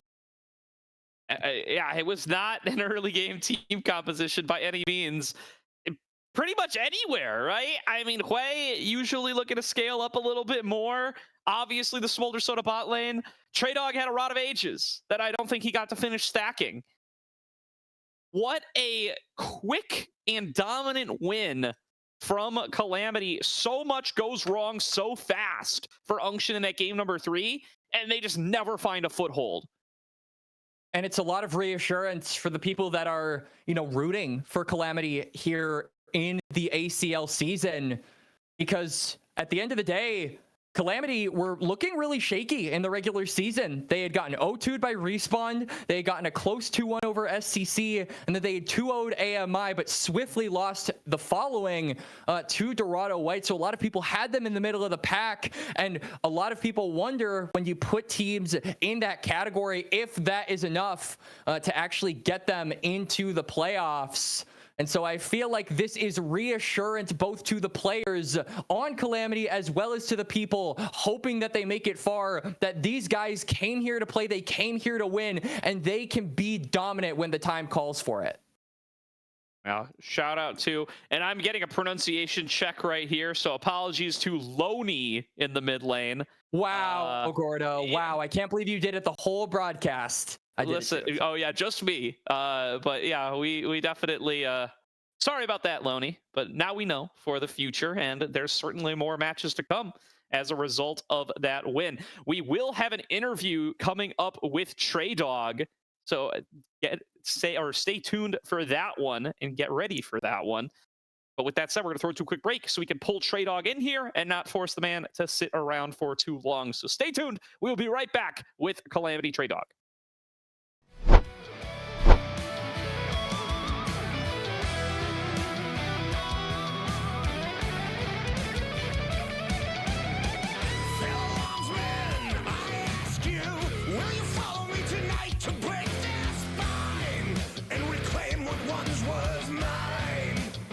Those cravens backstab me, deceive me, never shall I tolerate their crimes again. Now let the hunt begin. Yeah, 7,000 souls scared and daunted, such a tale of woe. Not too long ago, this village was a golden scene of hope. Hold down the reckoning to bring back hope and peace, restore our glory to live forever. Yeah, bring down the dark regime. I know how to unleash eternal power. Lead us to order. I am the light bringer. Yeah. I am the light bringer. Now listen, fellow warriors, I ask you, should my campaign come to an end? There's way more to avenge. Oh, 15 million souls. Welcome back, everybody, to tonight's broadcast of the ACL, where we are joined by the victorious Calamity Traydog. A 2-1 win, nail biters in game 1 and 2. You guys come out on top. Congratulations tonight, Traydog. Thank you. Want to open things up and ask about the Gragas in game number 3. You finally get to bust it out. You've had it banned against you a whole bunch this series. What has kind of led to you not really getting to pick this one up as much this split? Because I know it's been a big pick for you in splits past. The main thing, personally, I think Gragas is just kind of weak right now. Just the whole sustain in top lane, it just, the character can't do what he wants to do well into a lot of these champions, especially with like Mbessa being a hard matchup, Sion being a hard matchup, Kazante being a hard matchup. This character just kind of struggles into all 3 of those champions, and so it's just very difficult to pick him. Yeah, absolutely. So, Trey Dog, I kind of wanted to ask you sort of about your experience on Calamity, because obviously you've been one of the longer tenured members on this organization. Leaguepedia has you as a Calamity Esports member since summer of 2024, so you've basically been with them for a year and a half now. What do you think is like a big thing that separates this iteration of Calamity from versions past that really gives you guys potentially that edge going into the rest of the season and going into, you know, this series that you won? Personally, I would say the biggest thing that we have that most teams don't is a lot of mistakes. Every iteration that we've had, we have done something wrong, and now we're trying to fix it and improve on it. So, like, the first few iterations couldn't compete. And our last year's ACL split is a proven of that, where we didn't win a single game. We went 0-16. Where then we start picking up pieces and start actually learning how to play this game as a constructive 5v5 and implementing new members and getting them on board with it, and them like kind of jiving with the idea and the progression that we're going through. And it allows us to punch quite high because we understand our strengths and weaknesses as a team, and everyone can get on board with that. That's awesome to hear. Very excited to see you guys able to come up with this one. In that game number 3, starts to snowball your way very heavily, very early. A lot of talk about in 2025 League of Legends, especially with the Baron getting pushed to 25 and the introduction of the Otacon. It's kind of hard to close out games that quickly now. How do you guys keep the comms clean, or how do the comms evolve after you guys start to develop such a massive lead so quickly? We kind of look at it systematically, where like if we can start taking inhibitors, we don't have to push those lanes out. And it's kind of like with Baron, where it's like if the bot inhibitor is taken, then we can now attack 3 lanes, but with less members in each lane. So like we don't have to put anyone bot, so we're allowed to attack mid really hard and top now. But they just fought us and lost while we had pushing waves, so they just lose the game. But like that's kind of how, and everyone knows that that's the plan. Iteration of it. Yeah, all of you being on the same page. And I kind of want to take a rewind here, because obviously that game 3 was definitely the most entertaining, I would imagine, for you guys personally. But going back to game number 2, a huge nail biter to end it off. So kind of tell me, what was the mood after that? Did some people have to, you know, go touch grass or snow, depending on where they live? Did some people have to, you know, take a minute to breathe, maybe go get some water? What was the, you know, overall atmosphere like after a super duper close game that very well could have ended the series right then and there? Well, all I can tell you is that I heard coaches talking about draft, and I got a DM as soon as the game said go outside, because I had to. It was me actually, the one who had to go, and I left. I had to go. I had to go and get it figured out, because understandable. Did not look good. Let's go. All right. Yeah. Good strategy. Good strategy. You guys come up with it at the end of the day. Well played tonight. Do want to give last word over to you as always. Anybody you want to shout out? Anything you want to say before we close out the stream, Trey Dog? I just want to shout out my teammates. They really I did not perform today, and they had to step up and get it done, because we think that this should have been a lot easier of a matchup, but we struggled. But they got it done, and I cannot thank them enough for it. Good stuff. Oh, go ahead, Quacks. I'm sorry. All we know is that, when it comes to playoffs deciding matches, going outside before game number 3 has a 100% win ratio. So to all the teams listening, make sure to adopt this strategy. But yeah, huge congratulations to you guys, Trey Dog, and everyone on Calamity for making it happen, for getting the reverse sweep in here on the qualification. And yeah, that's all I got, Gordo. Good stuff. Good stuff. Well, thank you again for your time, Trey Dog, and congratulations to you and the rest of the team on the win. I do believe you are locked into facing CCG for a 9th, 10th seed qualification match on Monday, but don't quote me on that because that's Duan's thing. So it is possible you play Deathmark instead, but you just played Deathmark. So I think you're locked CCG unless some other shenanigans happen. Either way, that's going to do it for tonight's stream of the ACL. Thank you for everybody at home for tuning on in. From myself, Quacks, and Caddy on production. We'll be back on Monday at 8 p.m. Eastern as per usual with another featured ACL match. Shout out once again to Loney, whose name I said wrong the entire stream. And until next time, we'll see you then.